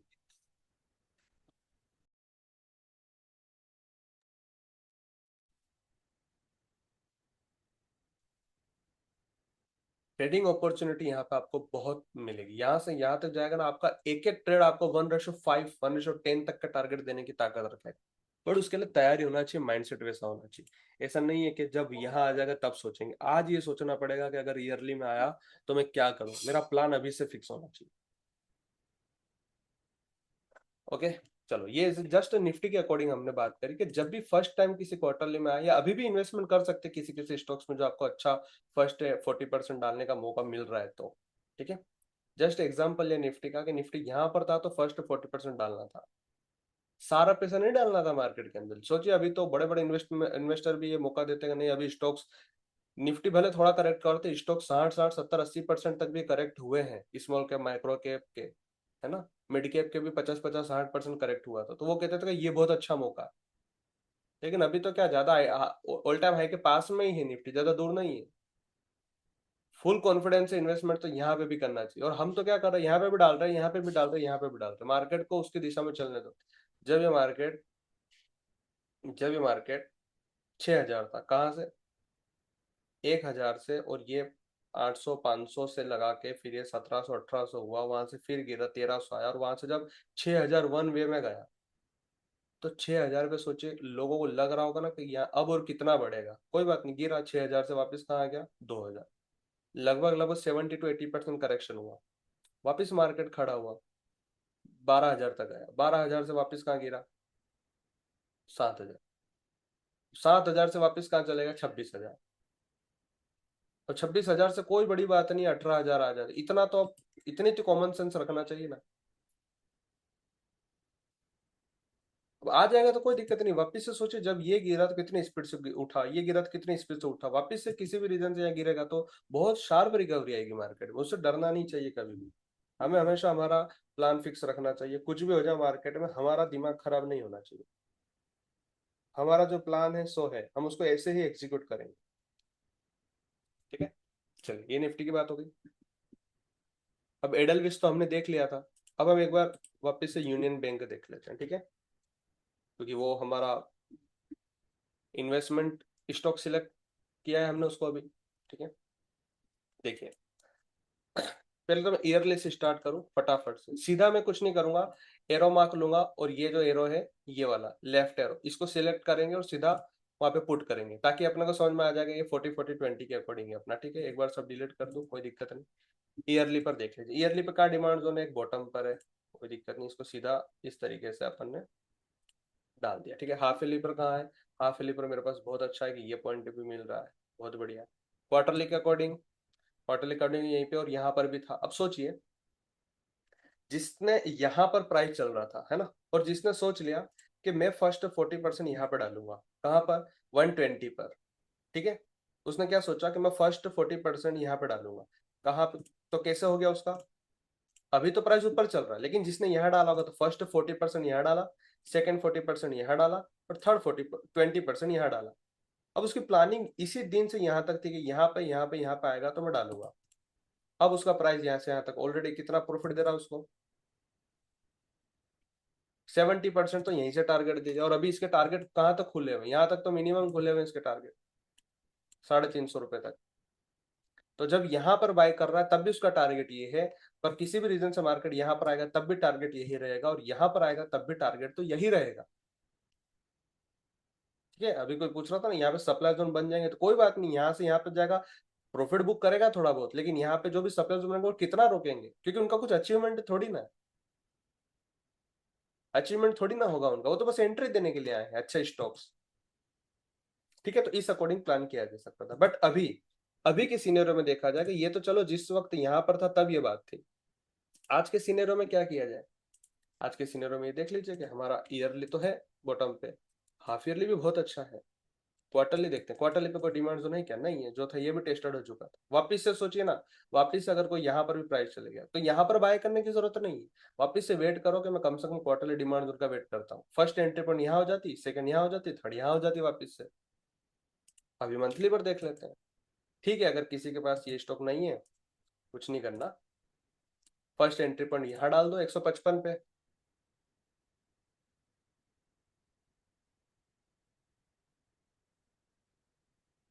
फर्स्ट एंट्री पॉइंट डाल दो 155 पे, लग रहा है यहीं से बुलिश, सेकंड एंट्री यहाँ डाल दो, थर्ड यहाँ डाल दो हाफ ईयरली पे, ये हो गया 3 एंट्री पॉइंट आपका। हटा दीजिए ईयरली को, बस इतना ही बहुत है आपके लिए, 40-40-20 हो गया।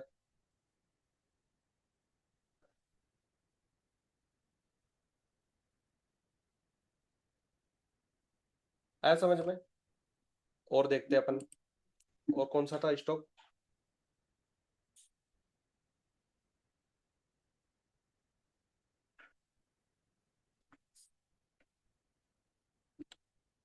B soft. ठीक है, क्वार्टरली पर देखते हैं,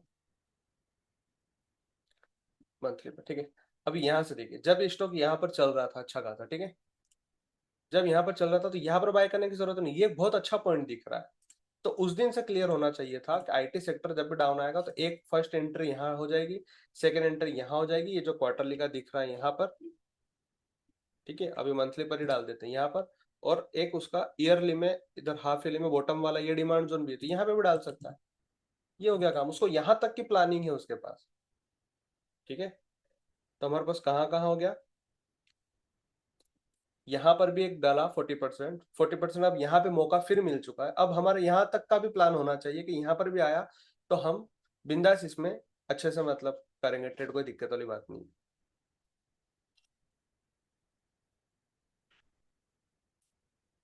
इस तरीके के लेवल होना चाहिए। दूसरा स्टॉक देखते हैं फटाफट से। ठीक है, ये देखिए, ईयरली से चल रहा था, मतलब ईयरली में प्रॉपर नहीं आया,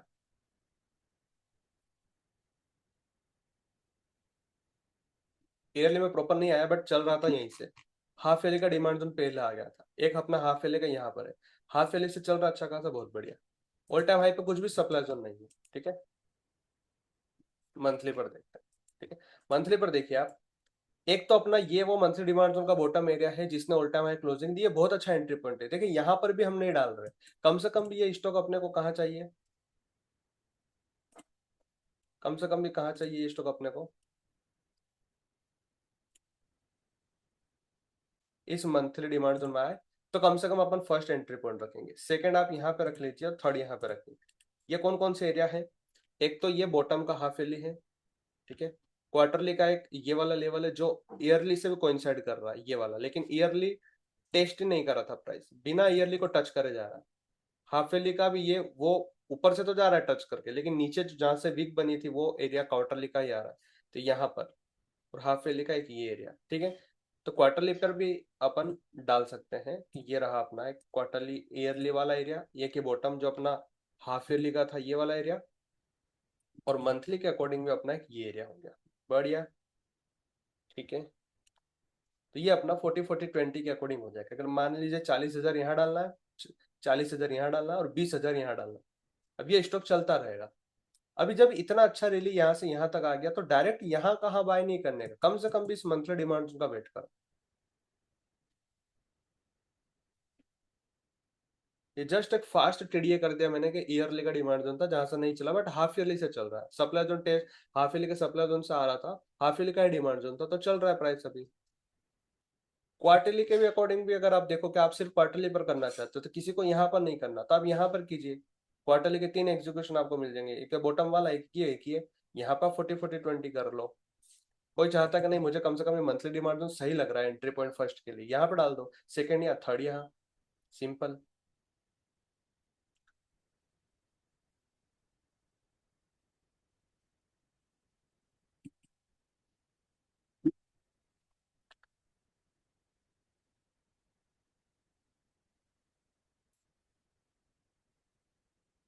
जिल की बात करें, अब जिल में क्या है कि मान के चलिए ऊपर से तो चलो समझ में आ रहा था कि यहाँ पर हमारे पास डिमांड जोन थे, तो उसके अकॉर्डिंग अपन ने प्लान करा था, वो हो गया सब कुछ खत्म। आज क्या करें 40-40-20 के अकॉर्डिंग, अब हम कहाँ ऐड करें।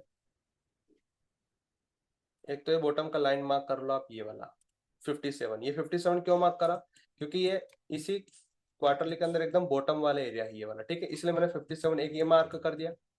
दूसरा कि अब अगर मुझे फर्स्ट एंट्री डालना है, ठीक है, अभी तक मेरा कुछ भी नहीं है इसके अंदर, लेकिन मीडिया सेक्टर बॉटम आउट हो रहा है, मेरे को पता है यहाँ से भी चीजें चल सकती, तो मैं कम से कम 40% कहाँ डालूंगा, मेरा ये जो मंथली डिमांड जोन फॉर्म हो जाएगा यहाँ पर डालूंगा, और यहीं पर अपना वो वीकली वाला भी एरिया आ रहा है ये वाला, ठीक है।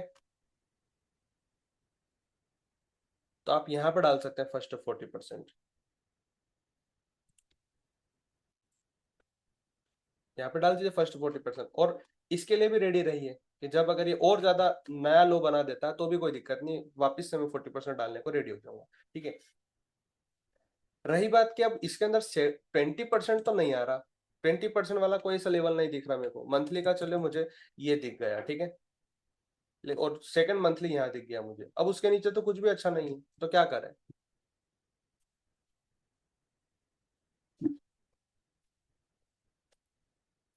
कोई दिक्कत नहीं, ऐसे में मेरा प्लान क्या होता है मैं वो बताता हूँ। जब मुझे मान के चले मुझे 1 लाख रुपए जिल के अंदर डालने हैं, ठीक है, 40,000 में कम से कम यहाँ डाल रहा हूँ, करंट मार्केट प्राइस पर नहीं डाल रहा हूँ, फिर से मैं 40,000 यहाँ डाल रहा हूँ। नहीं नहीं नहीं वैभव जी, 50-50 नहीं होगा, वही मैं बता रहा हूँ, 50-50 नहीं होगा ऐसे में।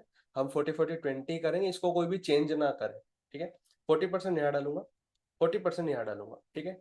20% रहने दूंगा, कोई जरूरत नहीं है मुझे, क्योंकि मेरे पास कोई लेवल नहीं है, लेकिन वो 20% पेमेंट का मैं करूंगा क्या, होल्ड रखूंगा, होल्ड रखूंगा, उससे मैं पर्सनली जो करता हूँ, जब भी यहाँ पे पेमेंट डल जाएगा, यहाँ पे पेमेंट डल जाएगा, वापिस से कुछ तो अच्छा प्राइस एक्शन बनेगा, वापिस से डेली का डिविडेंड अप होगा यहाँ पे आने के बाद, तो मुझे वो जो 20% है वो भी मैं डाल दूंगा मीडिया सेक्टर को देखते हुए। मेरा पूरा 1 लाख रुपए डालना था, डल गया बस। क्रॉम्पटन में बताता हूँ आपको, क्रॉम्पटन के अंदर क्या करें, क्रॉम्पटन के अकॉर्डिंग बताता हूँ। हाफ ईयरली डिमांड जोन में आया पहली बार, यहाँ से चल रहा अच्छा खासा, बहुत बढ़िया, कोई दिक्कत नहीं है।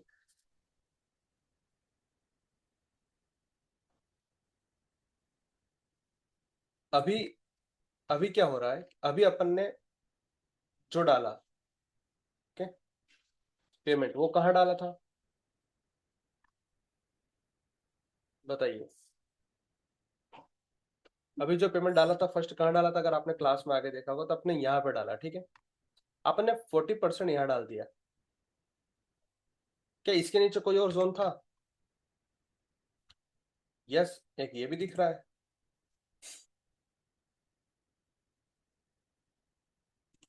ठीक है।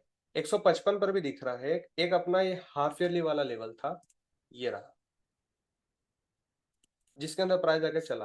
तो कोई बात नहीं, आपने 40% यहाँ डाल दिया, 40% आप यहाँ का वेट कर रहे 155 का, कि किसी भी रीजन से यहाँ आएगा तो भी चलेगा।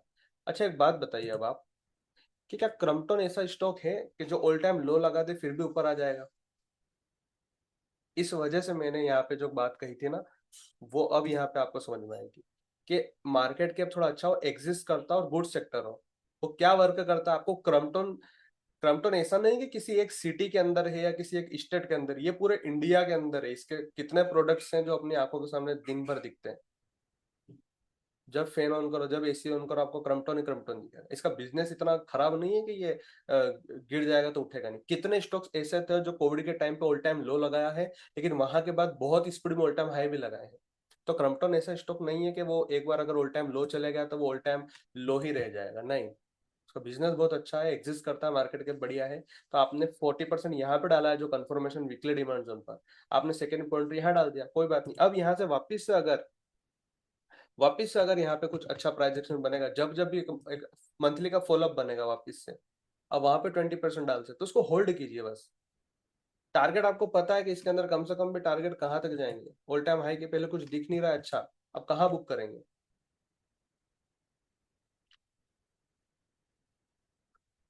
आप देखिए कोविड के दौरान ये इस डिमांड जोन को ब्रेक करके बीच में से ही चलेगा, मार्केट सपोर्ट की वजह से कितना शार्प गिरा था, विदाउट डिमांड जोन के ऑल टाइम हाई वापस लगा दिया। अभी अच्छा खासा हाफ ईयर डिमांड जोन में आया, प्राइस यहाँ से चल रहा है, अच्छा खासा जाएगा। इन केस कुछ भी हो ना, ये डिमांड जोन भी ब्रेक करके सब ऑल टाइम लो लगा दे, फिर भी वहां से वापस से प्राइस ऑल टाइम हाई जाने की ताकत रखता है, क्योंकि स्टॉक सिलेक्शन इतना बढ़िया है। और सोचिए कि ऐसा कितनी बार होगा कि ये 10 स्टॉक जो आपके हैं, इनमें से 10 के 10 ऑल टाइम लो लगाएंगे।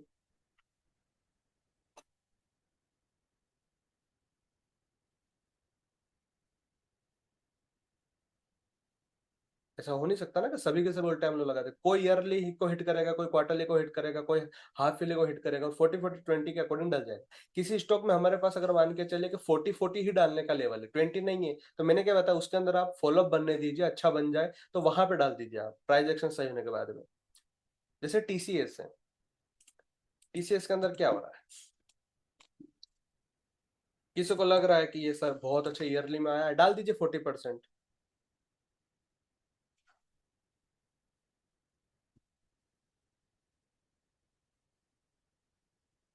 इसका इतना, मार्केट का टॉप लीडर इतना करेक्ट हो चुका है, जब टीसीएस जैसा स्टॉक, डाल दीजिए 40% यहाँ पे, प्राइस एक्शन बन जाए अच्छा खासा, टीवी टेंड अप हो जाए और वापस से रिटर्स करना है, अगेन 40% डाल दीजिए। ऊपर जाने लगे और अच्छा खासा प्राइस एक्शन बनाए, कहीं पे प्रॉफिट बुकिंग जैसा एरिया आपको लगे कि आप ये वाला मंथली सप्लाई जोन को टेस्ट करें, जब भी यहाँ पे आप कुछ क्वांटिटी बुक कीजिए, वापस से जब अच्छा खासा मंथली का दो डिमांड जोन या बॉटम का जो फर्स्ट एंट्री, उसको तो एजिटेस रहने दीजिए। कुछ क्वांटिटी जब आप सेकंड टाइम डाल रहे हो उसको एग्जिट कीजिए, वापस से उसके अंदर डालिए। फॉलोअप पे जो अच्छा बने, अच्छा एंट्री पॉइंट लगे, वापस से उसको डाल दीजिए। आपको पता है ना, बस ये ज्यादा देर नहीं रोकेगा, ईयरली से चल रहा है, डिविडेंड अप हो गया, सब कुछ अप हो जाएगा, आईटी अच्छा खासा चलेगा, इसको टेस्ट करके वापस से ऑल टाइम हाई भी जाएगा। तब भी ऐसा नहीं हुआ है ऐसे स्टॉक्स के वो हमेशा डाउन ही रहे। अब यहाँ पर भी देख लीजिए कि ये करेक्शन भी कुछ कम करेक्शन नहीं है 2008 वाला।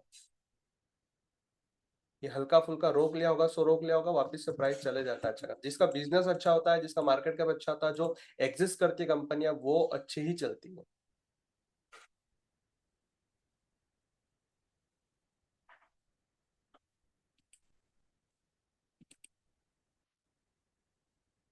और आपको लगे कि आपको किसी स्टॉक में अगर 40-40-20 नहीं मिल रहा है, लेकिन ऐसा हो सकता है कि यही वो पॉइंट है जहां से प्राइस वापिस से अच्छा खासा बनाएगा और आगे जाके 40-40-20 का मौका देगा। नहीं आया समझ में, बताता हूँ। जैसे देखिए टीसीएस की ही बात करूं मैं, कि आपको लग रहा है कि सर नहीं सिर्फ मुझे इसके अंदर 40% ही डालना है, तो डाल दीजिए। ठीक है, आपका 10 बॉक्स जो थे ना 1-1 लाख के, जिसके अंदर 1 लाख आपको ईच स्टॉक्स में डालना था, तो कोई बात नहीं, आपने 1 लाख में से 40,000 का तो आपने यहाँ पे इन्वेस्टमेंट कर दिया। अब आप क्या कीजिए, उस 60% जो है ना, वो 60% जो अमाउंट आपका बचा है उसको होल्ड रखिए, दिक्कत वाली बात नहीं है। ऐसे स्टॉक्स और कोई आपको अगर ऐसा लगे इसी का टीसीएस के अकॉर्डिंग आपको लगे कि इन्फी भी अच्छा ईयरली में आ गया, तो आप क्या कीजिए, इन्फी जब भी आपको लगे कि यार अब तो इन्फोसिस भी ईयरली का डिमांड जोन में आ गया है, तो आपको टीसीएस का जो सेकंड 40% था ना वो आप यहाँ डाल दीजिए। ये मैं मेरी अप्रोच बता रहा हूँ, मैं चेंज करता रहता हूँ जो वो मैं बता रहा हूँ। अब मेरा अमाउंट वही है, 40-40-20 ही रहेगा एक स्टॉक का, लेकिन टीसीएस के साथ में ही मैंने इन्फी भी ऐड कर दिया, क्या मेरा इन्फी का भी 40% यहाँ डाल दिया। इस वजह से अब आपको समझ में आ रहा होगा कि ये जो चीज मैंने यहाँ लिखी थी कि 5 एक्स्ट्रा, ये 5 एक्स्ट्रा क्या है, वही एक्स्ट्रा है कि आपको किसी स्टॉक के अंदर फर्स्ट एंट्री पॉइंट मिल रही है, सेकंड एंट्री पॉइंट मिल रही है, बस थर्ड नहीं है, तो इस पेमेंट का आप क्या करोगे। और आपको पता है कि प्राइस यहीं से ही चलेगा, यहीं से ही प्राइस चलेगा, तो आप किसी और स्टॉक्स में उसका 40% या 20% फर्स्ट एंट्री के अकॉर्डिंग डाल दो।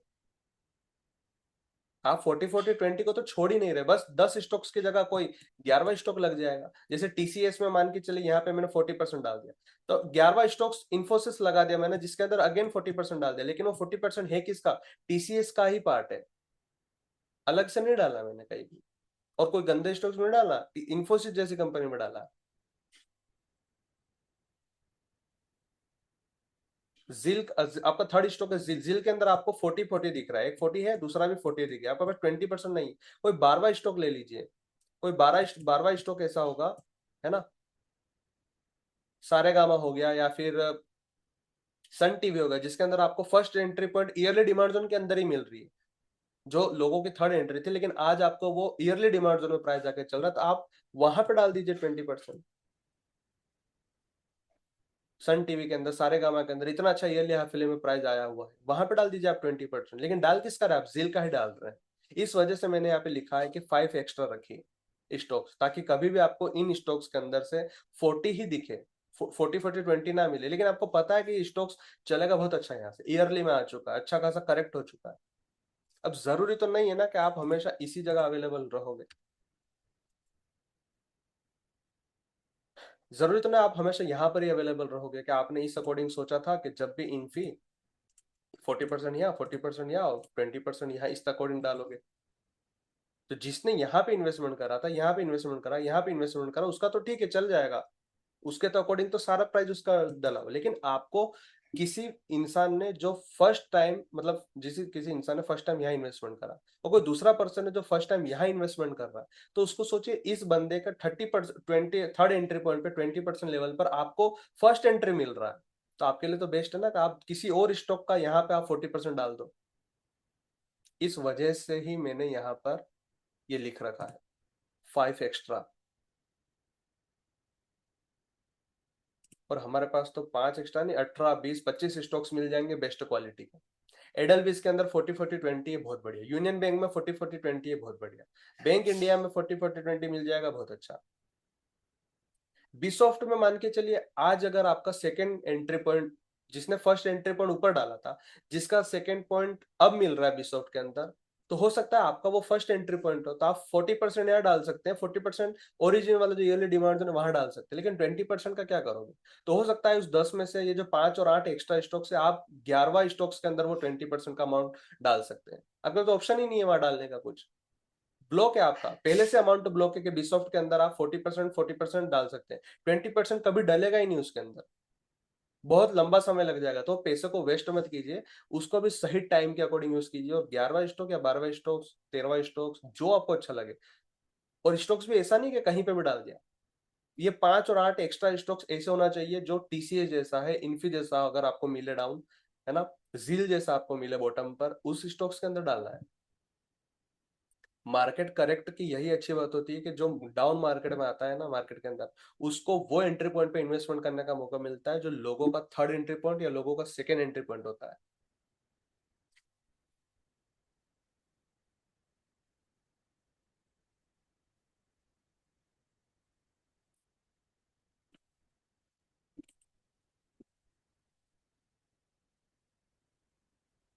ये जियो फिन है, ठीक है। सीधा मंथली पे लगाता हूँ। जो बंदा यहाँ पर कोई था, उसको लग रहा है कि ये अब अच्छा खासा बॉटम आउट स्टॉक हो रहा है, ये ज्यादा देर कुछ रोकेगा नहीं, ऑल टाइम हाई जाएगा प्राइस, ठीक है। उसके अकॉर्डिंग भी फर्स्ट एंट्री पॉइंट यहाँ पे था, इस मंथली डिमांड जोन पे सेकंड एंट्री पॉइंट ये रहा, ठीक है।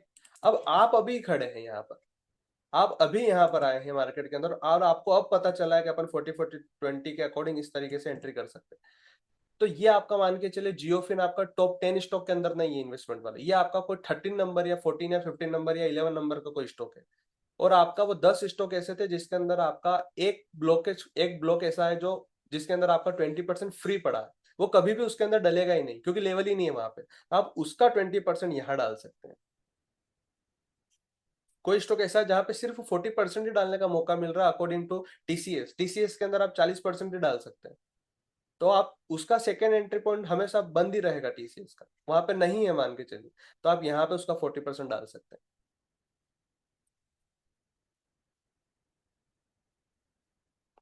हैं। अमाउंट आपका 10 स्टॉक में, 10 लाख कैपिटल के अकॉर्डिंग 10 स्टॉक ही रहेगा, और उसके अंदर 40-40-20 ही रहेगा, 1 लाख ईच कैपिटल के अंदर। लेकिन जब आपको पता है ब्लॉक नहीं है तो आपको क्या करना पड़ेगा कि 11वां 12वां 13वां 14वां 15 कोई सा भी स्टॉक बहुत अच्छा हो, सेम सेम क्राइटेरिया हो, वही तरीका हो 40-40-20 का, वही स्टॉक सिलेक्शन हो, वही टॉप डाउन अप्रोच क्लियर हो सबका, तो आप उसका ही अमाउंट किसी और स्टॉक में डाल सकते हैं। अब मैं आपको बताऊं, जस्ट आप ये सोच के चलिए कि आज आज जियोफिन यहाँ पर है, ठीक है। कल को ये यहाँ से ऊपर जाते जाते एक यहाँ पर बना दे डिमांड जोन अच्छा मंथली का, और ऊपर जाते जाते एक और यहाँ डिमांड जोन बना दे अच्छा, और प्राइस और ऊपर चले जाए। अब आपके लिए क्या ऐसा नहीं रहेगा, अब आपके लिए क्या ऐसा नहीं रहेगा कि आप यहाँ पर 40-40-20 करोगे? यस करोगे, आप बिल्कुल बकायदा करोगे। तो उस वक्त तो आपको मिल जाएगा, लेकिन आपको अगर पता है कि जियो फिन बहुत अच्छी कंपनी है, बहुत अच्छा मार्केट कैप है, और इसका सेक्टर भी बहुत अच्छा है, और बॉटम आउट स्टॉक हो जाएगा यहाँ से ये, तो आप यहाँ पर 40% डाल दीजिए। भविष्य में ये स्टॉक दूसरों के लिए 40-40-20 बनेगा, बट आपने इसको बॉटम से ही कैच कर लिया। सेकंड एग्जांपल देता हूँ आपको, बंधन बैंक का। बंधन बैंक के अंदर 40-40-20 हो ही नहीं सकता।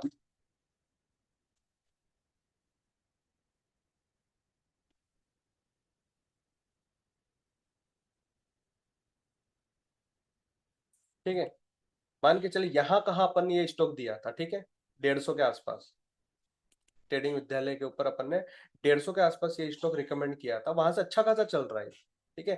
तो यहाँ पे अपना 40% डल गया, है ना। तो अब वापस से क्या अपने को यहाँ पर ये मौका नहीं दे रहा है, ये यहाँ पर डलने का वापस से मौका नहीं दे रहा।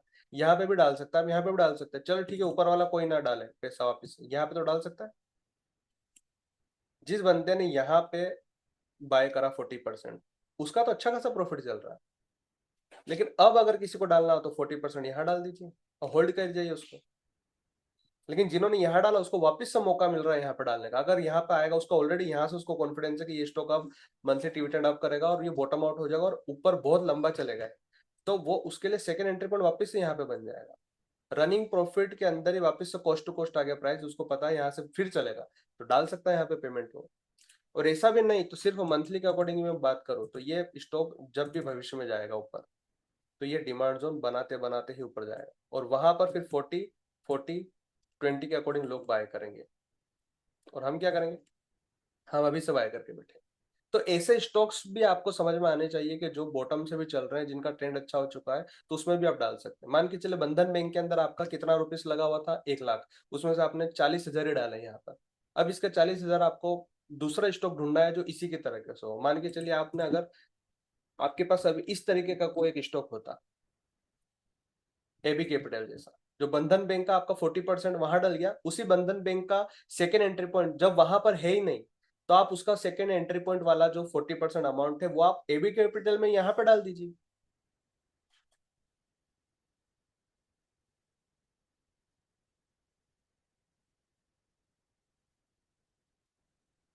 आई बात समझ में?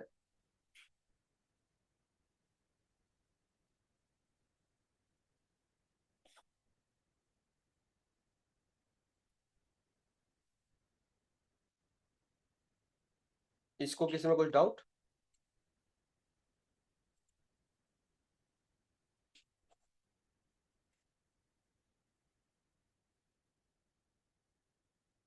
No, all clear. बहुत बढ़िया, बहुत बढ़िया।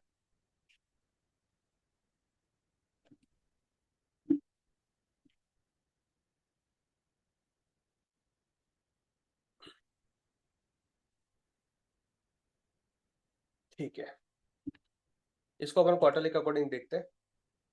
ठीक है, जब ये इसको सब डिलीट करती है, ये वही है जब अपन स्टार्टिंग में उस दिन जब मार्क कर रहे थे ना, मार्किंग कर रहे थे, उसी वक्त की सब इसको है, सब इसको डिलीट कर। जब ये स्टॉक यहाँ कहा था तो फर्स्ट एंट्री पॉइंट ये बन रहा था, सेकंड ये बन रहा था, थर्ड ये बन रहा था बॉटम वाला। ठीक है, उस according first entry point I, अच्छा खासा प्रॉफिट दिया, कोई बात नहीं। सेकंड एंट्री पॉइंट का पैसा अभी भी बचा, आएगा मार्केट तो अच्छा रहेगा। थर्ड एंट्री पॉइंट भी है अपने पास, कोई दिक्कत नहीं। अब आज बात करें, आज क्या हो सकता? तो आज आपका फर्स्ट एंट्री पॉइंट हो सकता है ये वाला मंथली डिमांड जोन, अभी फॉर्म हो जाए तो एक यहाँ पे डाल सकते हैं आप। सेकेंड आप डाल सकते हैं ये 50 रुपीज के आसपास, ये वो डिमांड जोन है जो ट्रैप कर सकता है इस बार।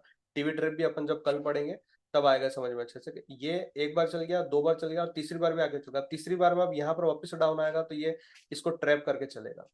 ठीक है, ये सेकेंड एंट्री पॉइंट हो सकता है। थर्ड आप यहाँ पर डाल सकते हैं इतना नीचे, क्योंकि अब लग रहा है कि प्राइस अच्छा खासा ऊपर चल सकता है, तो आपका इसका जरूरत ही नहीं, यहाँ पर डाल दीजिए। अगर यहाँ पे डालने के बाद मान के चलिए ये प्राइस यहाँ पर आया, थोड़ा बहुत रिकवरी करा, यहाँ पर भी आके थोड़ा बहुत अच्छा चला, वापस डाउन आ गया यहाँ पर, और इससे और नीचे चलेगा तो भी ये रिकवरी कर जाएगा पूरा। क्यों? क्योंकि ये कौन सा स्टॉक है, गुड फंडामेंटल स्टॉक से अच्छा मार्केट के पे एग्जिस्ट करता है, बिजनेस बहुत बढ़िया है ना। ये इसको इसको अगर ब्रेक भी कर जाए, मान के चले इसको ब्रेक कर जाए तो भी दिक्कत नहीं है, ये यहाँ से भी चले जाएगा, यहाँ से भी चले जाएगा। स्टॉक सिलेक्शन ही इन्वेस्टमेंट के लिए ऐसा करना है जो बेस्ट हो अपने लिए। ठीक है, तो 40%, 40%, 20% आप डाल सकते हैं। अभी जो मैंने बात बोली थी कि आपको हमेशा इन्वेस्टमेंट करना हो तो तब करो जब निफ्टी कहाँ आ जाए, फर्स्ट क्वार्टरली डिमांड जोन में आ जाए या अच्छा खासा मंथली डिमांड जोन में आ जाए करेक्ट करके। यस, तभी बोला था मैंने। ऐसा तो नहीं कि आज ही हम स्टार्ट कर देंगे इन्वेस्टमेंट करना।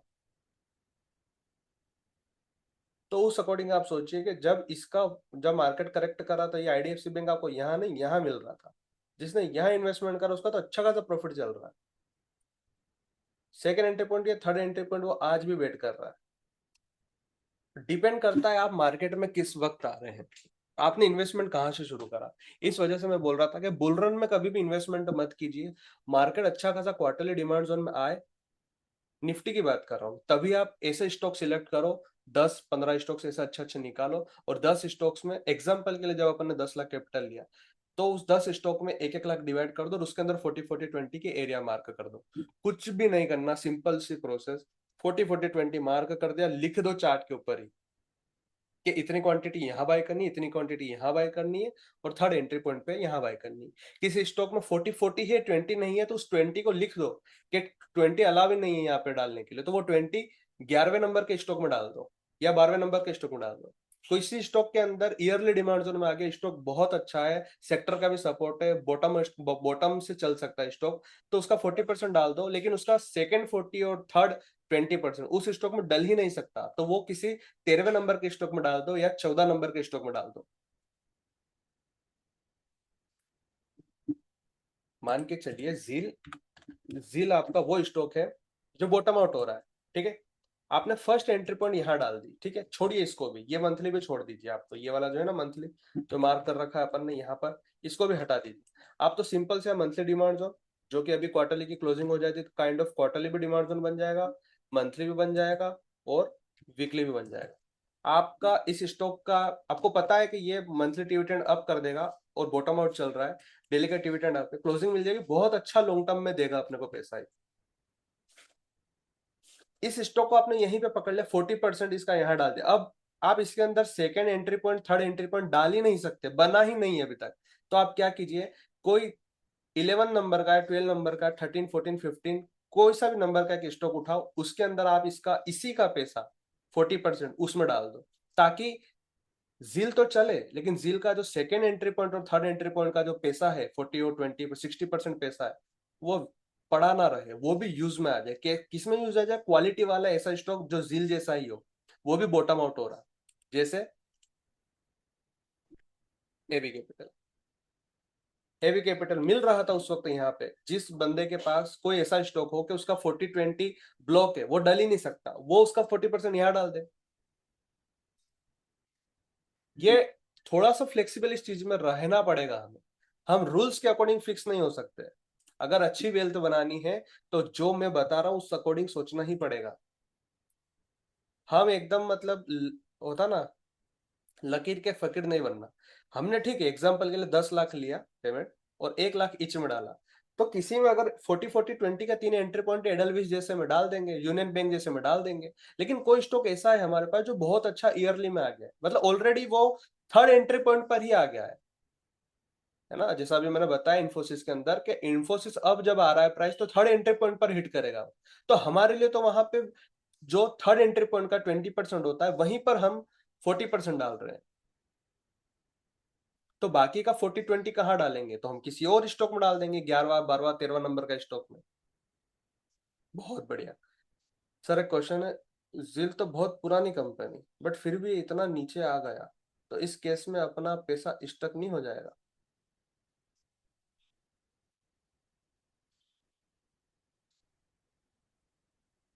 समझा नहीं मैं आपका क्वेश्चन। बहुत पुरानी कंपनी से क्या मतलब?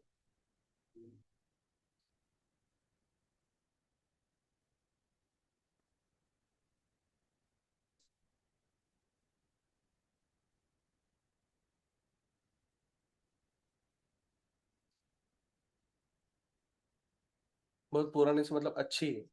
हाँ अच्छी है तो अच्छी बात है ना, तभी तो अपन उसमें पैसा डाल रहे हैं। उसकी मुझे ये क्या मतलब कि वो 2 साल पुरानी हो, 3 साल पुरानी हो, 10 साल या 20 साल पुरानी हो। हमें तो ये देखना है ना कि स्टॉक मिल कहाँ रहा है, उसका स्ट्रक्चर क्या बन रहा है, बॉटम से चल रहा है नहीं चल रहा, उसका सेक्टर क्या बोल रहा है, सेक्टर के अकॉर्डिंग है तो हमने जिल को सिलेक्ट करा।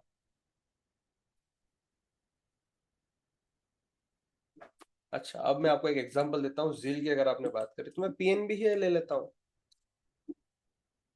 मुझे बताइए, आप इस तरीके से सोचिए, ठीक है। अब बताइए इस जगह अगर अपन पीएनबी को देखते हैं, तो लगेगा ना इतनी पुरानी कंपनी और इतना हमारा पैसा स्टक तो नहीं हो जाएगा। लेकिन जब पीएसयू बैंक चला, पीएसयू बैंक इंडेक्स चला बॉटम से, है ना, उसके दूसरे पीएनबी के साथ बीओबी, एसबीआई, केनरा बैंक, सभी के सभी बॉटम के बहुत अच्छे अच्छे डिमांड जोन से आके चल रहे थे। तो उस वक्त से पीएनबी भी तो फिर चला अच्छा खासा। आज हमको पीएनबी के अंदर मिल रहा है लेवल, आज मिल रहा है पीएनबी के अंदर लेवल के हम 40% करंट मार्केट प्राइस पे भी डाल सकते हैं, फिर हमारा ये 40% यहाँ और थर्ड हमारा यहाँ पे भी डाल सकते हैं।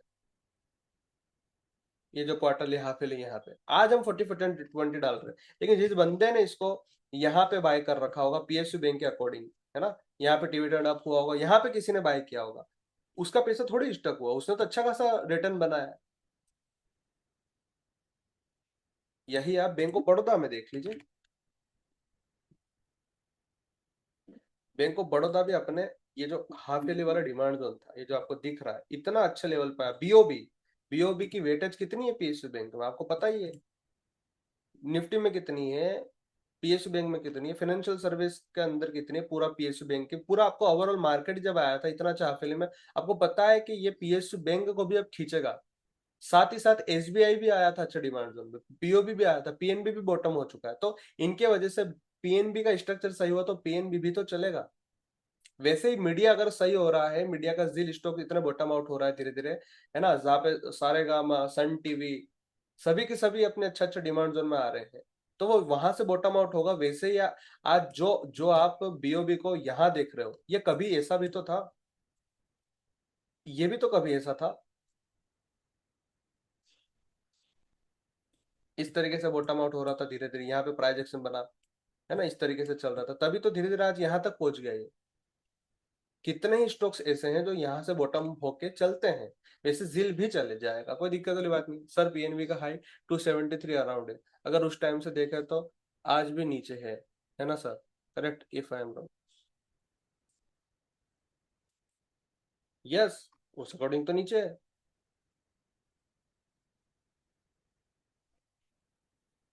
तो आप ये सोच रहे हैं कि आपने यहाँ इन्वेस्टमेंट करा और आज भी अगर, सॉरी, पीएनबी लगाता हूं मैं, आप ये सोच रहे हैं कि किसी बंदे ने यहाँ इन्वेस्टमेंट शुरू करा, है ना? यही पूछ रहे हैं ना?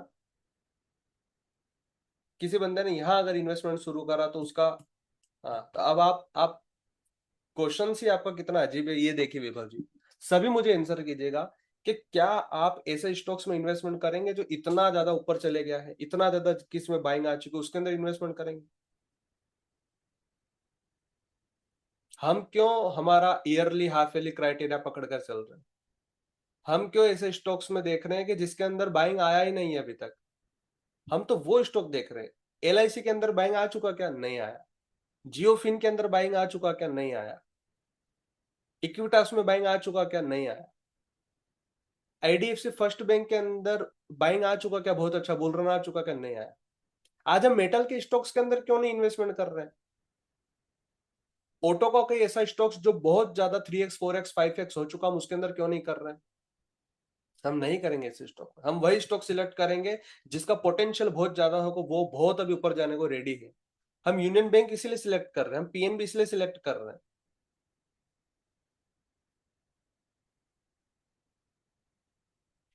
पीएसयू बैंक का ही एक स्टॉक बताता हूं आपको,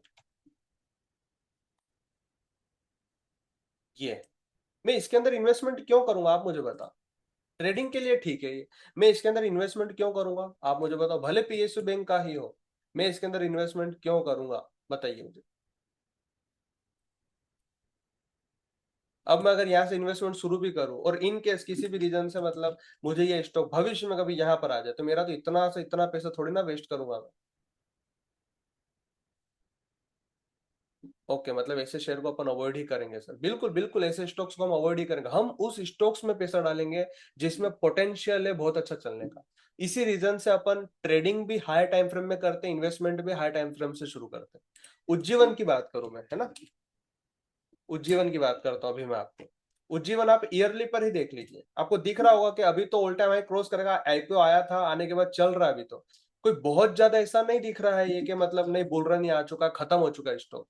अभी तो बाकी है इसको चलना, इस वजह से हम फर्स्ट सेकंड थर्ड एंट्री कर रहे हैं।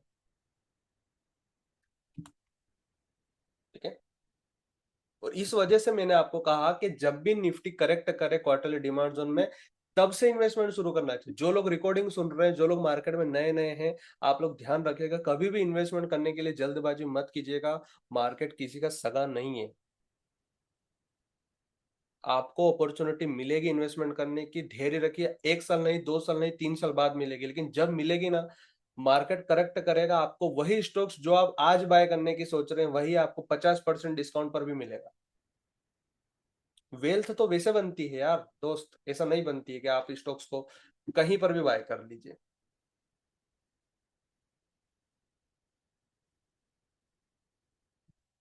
मैं आपको एक बताता हूँ, तो थोड़ा सा समझ में आएगी आपको चीजें। मुझे पता है ये स्टॉक बहुत चलेगा अभी, लेकिन क्या इसमें मैं यहाँ से इन्वेस्टमेंट स्टार्ट करूंगा? नहीं। मान के चले जून खत्म हो चुका महाराष्ट्र बैंक में, ठीक है, जून खत्म हो चुका, कम से कम भी अपने पास एक अच्छा हाफ ईयरली का डिमांड जोन तो मिल चुका ना। अनादर एक अपने पास हाफ ईयरली का डिमांड जोन है, तो इसको यहाँ पर इन्वेस्टमेंट करने की क्या जरूरत है? आपको पता है पीएसयू बैंक का स्टॉक है, अभी बहुत पोटेंशियल है, बिजनेस अच्छा है, अच्छा सब कुछ है। आप कम से कम भी इस क्वार्टरली डिमांड जोन तक का तो वेट करो। यहाँ पर जब भी आप फर्स्ट एंट्री यहाँ कर लो, सेकंड एंट्री आपको ये हाफ ईयरली के अंदर बॉटम पे ये दिख रहा है डिमांड जोन, आप यहाँ पे कर लो। फर्स्ट एंट्री आपने 65 के आसपास करी, सेकंड यहाँ कर लो, थर्ड यहाँ कर लो। 32 के आसपास जब भी हाफ ईयरली डिमांड बनवाए, यहाँ कर लीजिए। अब यहाँ पर करने की क्या जरूरत है किसी को भी। और सच बता रहा हूँ, कुछ एक दोस्त ऐसे हैं मेरे जो डिमांड सप्लाई के अकॉर्डिंग ट्रेड नहीं करते, वो ब्रेकआउट पर ट्रेड करते हैं और ब्रेकआउट पे इन्वेस्टमेंट करते हैं। वो कह रहे हैं कि महाबैंक बहुत अच्छा लग रहा है, बिजनेस बहुत अच्छा है, सब कुछ अच्छा है। मैंने पर्सनली इसको बॉटम से होल्ड कर रखा है, अभी तक बहुत अच्छा चल रहा है। लेकिन मैं क्या इसको वापस से अभी थोड़ी एंट्री करूंगा भाई, मुझे मिलेगा मौका। हाफ ईयरली का डिमांड जोन बन जाएगा, क्वार्टरली का इतना अच्छा डिमांड जोन, ड्रॉप 3 बेस और इतनी अच्छी लेगआउट वाला डिमांड जोन मिलेगा, यहाँ करूंगा मैं।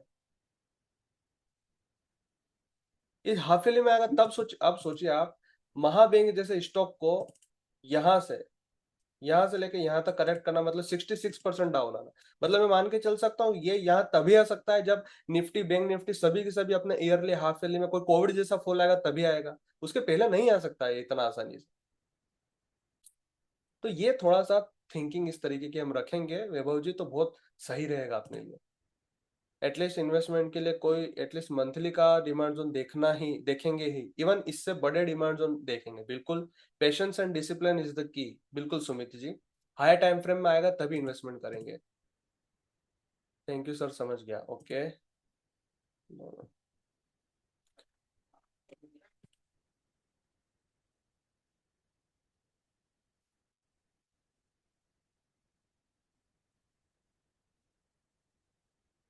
चलिए, आया समझ में आपको इन्वेस्टमेंट वाला तरीका भी। आप इस चीज को लिख लीजिएगा, नोट कर लीजिएगा अच्छे से। वेटेज आपको पता चल चुके सेक्टर की, ट्रेडिंग भी कैसे करते समझ में आ चुका है। इन्वेस्टमेंट के अकॉर्डिंग में अपने सेक्टर के अकॉर्डिंग भी स्टॉक देख लिया किस तरीके से सिलेक्ट करते हैं, और इंडिविजुअल सिलेक्शन भी क्या होना चाहिए वो भी देख लिया अपन ने। और उसी अकॉर्डिंग अपन ने ये सब कुछ देखा कि हमारे पास 10 स्टॉक्स तो वो होना चाहिए जिसके अंदर हमारे रूल्स के अकॉर्डिंग 40-40-20 बैठेंगे। वापस रिपीट कर रहा हूँ, 5 से 8 स्टॉक्स आपके पास जो भी अच्छे मिले वो एक्स्ट्रा रखिए, ताकि इन इन बॉक्स के अंदर से जो ब्लॉक हो रखा है पैसा और दूसरा एंट्री पॉइंट नहीं मिल रहा है इसके अकॉर्डिंग, तो आप वो 11 12 13 14 15 नंबर के स्टॉक्स में भी आप उसका पेमेंट डाल सकते हैं। डिपेंड करेगा कि आपका वो 5 स्टॉक्स जो एक्स्ट्रा है वो भी कहाँ पर है, कहाँ से चल रहे हैं, उसका सिलेक्शन कैसा है, स्टॉक्स कैसा है, वो सब डिपेंड करेगा। इन्वेस्टमेंट कैपिटल यहाँ पे किसी का 1 CR है, तो वो 1 CR के अकॉर्डिंग 10 स्टॉक में 40-40-20 करेगा, तो एक स्टॉक में उसका 10 लाख डलेगा। तो फर्स्ट 40 पॉइंट उसका सॉरी 4 लाख यहाँ पे, 4 लाख यहाँ पे, 2 लाख यहाँ पे।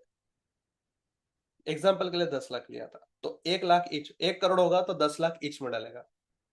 बहुत बढ़िया, ठीक है। एडलविस का एग्जाम्पल है, यूनियन बैंक का लिया, और बाकी बहुत सारे अपन ने एग्जाम्पल लिए, ठीक है। दूसरा क्या, स्टॉक का क्या देखना ओवरऑल, एक एक्स्ट्रा चीज क्या देखनी है, मार्केट कैप देखो 1,000 करोड़ कंपनी से ऊपर हो, स्मॉल कैप हो तो भी चलेगा, मिड कैप हो तो भी चलेगा, लार्ज कैप हो तो भी चलेगा, एग्जिस्ट करती हो बहुत अच्छे से, उसका फंडामेंटल अच्छा हो, गुड सेक्टर, उसका अच्छा सेक्टर हो बस, ठीक है। जैसे अपने क्रॉम्पटन भी लिया यहाँ पे, ठीक है। बिरला सॉफ्ट भी है, टीसीएस, ग्लैंड, पीएनबी, जियोफिन, पेटीएम, एबीआरएल, कुछ भी ले सकते हैं। बस ये है कि मार्केट कैप अच्छा हो, एग्जिस्ट करती हो, गुड सेक्टर का स्टॉक हो, और पोटेंशियल बहुत अच्छा हो उसके अंदर। टॉप डाउन अप्रोच करना है, बॉटम आउट स्टॉक्स को ज्यादा ध्यान देना है, ईयरली हाफ ईयरली से चल रहे हैं उनमें ज्यादा ध्यान देना, ना कि ऑल टाइम हाई के आसपास चल रहे हो या जिसके अंदर बहुत अच्छा बुल रन आ चुका हो, वैसे स्टॉक के अंदर हम ध्यान नहीं देंगे।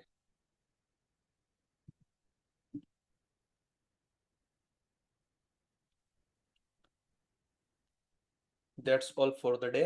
और अपना 19 क्लास कंप्लीट होता है, और सेक्टर एनालिसिस के अकॉर्डिंग ट्रेडिंग, वेटेज, इन्वेस्टमेंट वगैरह सभी अपन ने देखा, ठीक है। कल छुट्टी है मार्केट की, और कल अगर आप सभी लोगों को भी टाइम मिले तो अपन कल एक अच्छी लंबी क्लास रखे, आखिरी आखिरी क्लास, ताकि उसके अंदर एक टीवी ट्रैप है वो फटाफट अच्छे से पढ़ा दूं, और बाकी स्टॉक सिलेक्शन, वॉच लिस्ट कैसे बनाना, वो सारी बातें कल अपन कंक्लूजन पूरा ऐड करके एक लंबी क्लास रखे, कम से कम मतलब भले वो 3 4 5 घंटे की क्लास हो, तो कल अपन रख सकते हैं दिन में, अगर आप सबको टाइम मिले तो, क्योंकि मुझे तो टाइम है।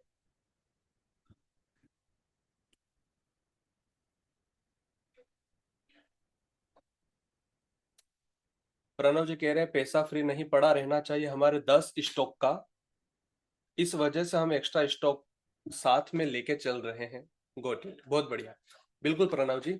बस वो 10 स्टॉक के अंदर ऐसा नहीं है कि जैसे मान के चले आपके 10 स्टॉक में से एक स्टॉक ऐसा है, जैसे यूनियन बैंक, आपको पता है यूनियन बैंक में 40-40-20 हो रहा है, एलिजिबल कर रहा है स्टॉक अपन, तो उसका पैसे को डिस्टर्ब नहीं करेंगे। लेकिन जिल के पास अपने पास ऑप्शन है कि यार जिल के अंदर तो हम खाली 40% ही डाल सकते हैं अभी, उसका दूसरा 40 और 20 का क्या करे, तो उस वजह से हम दूसरे जो एक्स्ट्रा स्टॉक्स ले रहे हैं उनमें वो पैसा डाल सकते हैं। और उनमें भी कहा कोई स्टॉक्स ऐसा जो ईयरली से चल रहा हो या मंथली का टिविडेंड फर्स्ट टाइम आप किया हो और बॉटम आउट हो रहा हो। तो अब आपको अच्छे से समझ में आ गया होगा, क्लियर। ओके।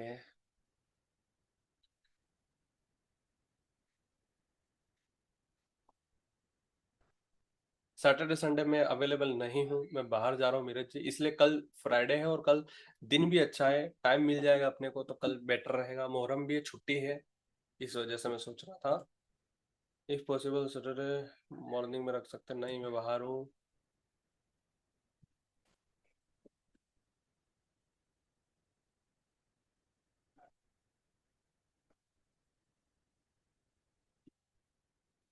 कल दोपहर में कर सकते हैं अपन 12 बजे। आप सब लोग देख लीजिएगा। एक काम करते हैं, इस डिस्कशन को अपन ग्रुप के अंदर कर लेंगे, है ना, अभी इसके अंदर नहीं करते, अभी अपन क्लास लीव करते हैं, ग्रुप पे अच्छे से डिस्कशन करके अपन डिसाइड कर लेंगे, अननेसेसरी क्लास को लंबा नहीं करते हैं, ठीक है। और डिसाइड करके ही अपन फिक्स करेंगे कि कल कितने बजे क्लास रखें, क्योंकि मैं चाह रहा हूँ कि कल का क्लास थोड़ा लंबा हो, क्योंकि टीवी ट्रैप अपने को एक पढ़ना बाकी है, और ओवरऑल कंक्लूजन निकाल के अपने को एक लास्ट क्लास बहुत अच्छे से एंड करना है। और नो डाउट ये भी दिमाग में रखिएगा कि 1-2 वीक बाद कभी भी संडे को रखेंगे अपन एक क्लास ऐसा जिसके अंदर अपन बहुत सारे स्टॉक्स को एग्जाम्पल को डिस्कस करेंगे, ओवरऑल पूरे 20 क्लास का एक सेशन रखेंगे। उसको आप चाहे तो बोनस क्लास भी रख सकते हो मेरी तरफ से, कोई दिक्कत वाली बात नहीं, बट कल हमको 20 सेशंस एंड करना है, ठीक है। तो उसके लिए अपने को थोड़ा सा चाहिए कि टीवी ट्रैप भी पढ़ ले और सारी चीजों को कंक्लूजन निकाल के एक अच्छा सा क्लास को एंड करें। तो ज्यादा बड़ा भी नहीं रखेंगे क्लास को, भले 2 से 3 घंटा ही रखेंगे। अगर आपको दिन में अगर प्रॉब्लम हो तो कोई बात नहीं, अपन एक काम करेंगे, अपन शाम को जल्दी क्लास स्टार्ट कर सकते हैं, ठीक है। जो भी हो क्लास अपन ग्रुप पे डिसाइड कर लेते हैं, ठीक है।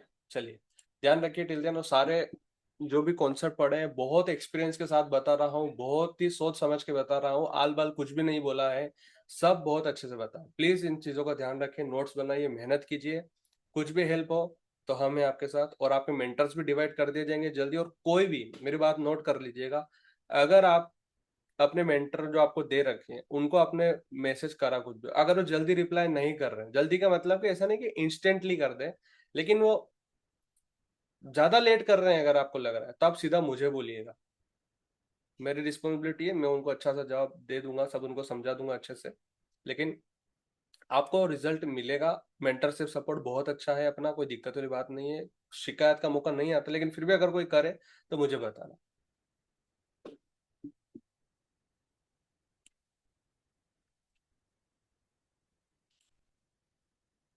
ठीक है, चलिए करते हैं, 8:50 हो चुकी है, क्लास को लीव, ठीक है। चलिए मिलते हैं कल, और भी बात करेंगे। Good night, take care and bye.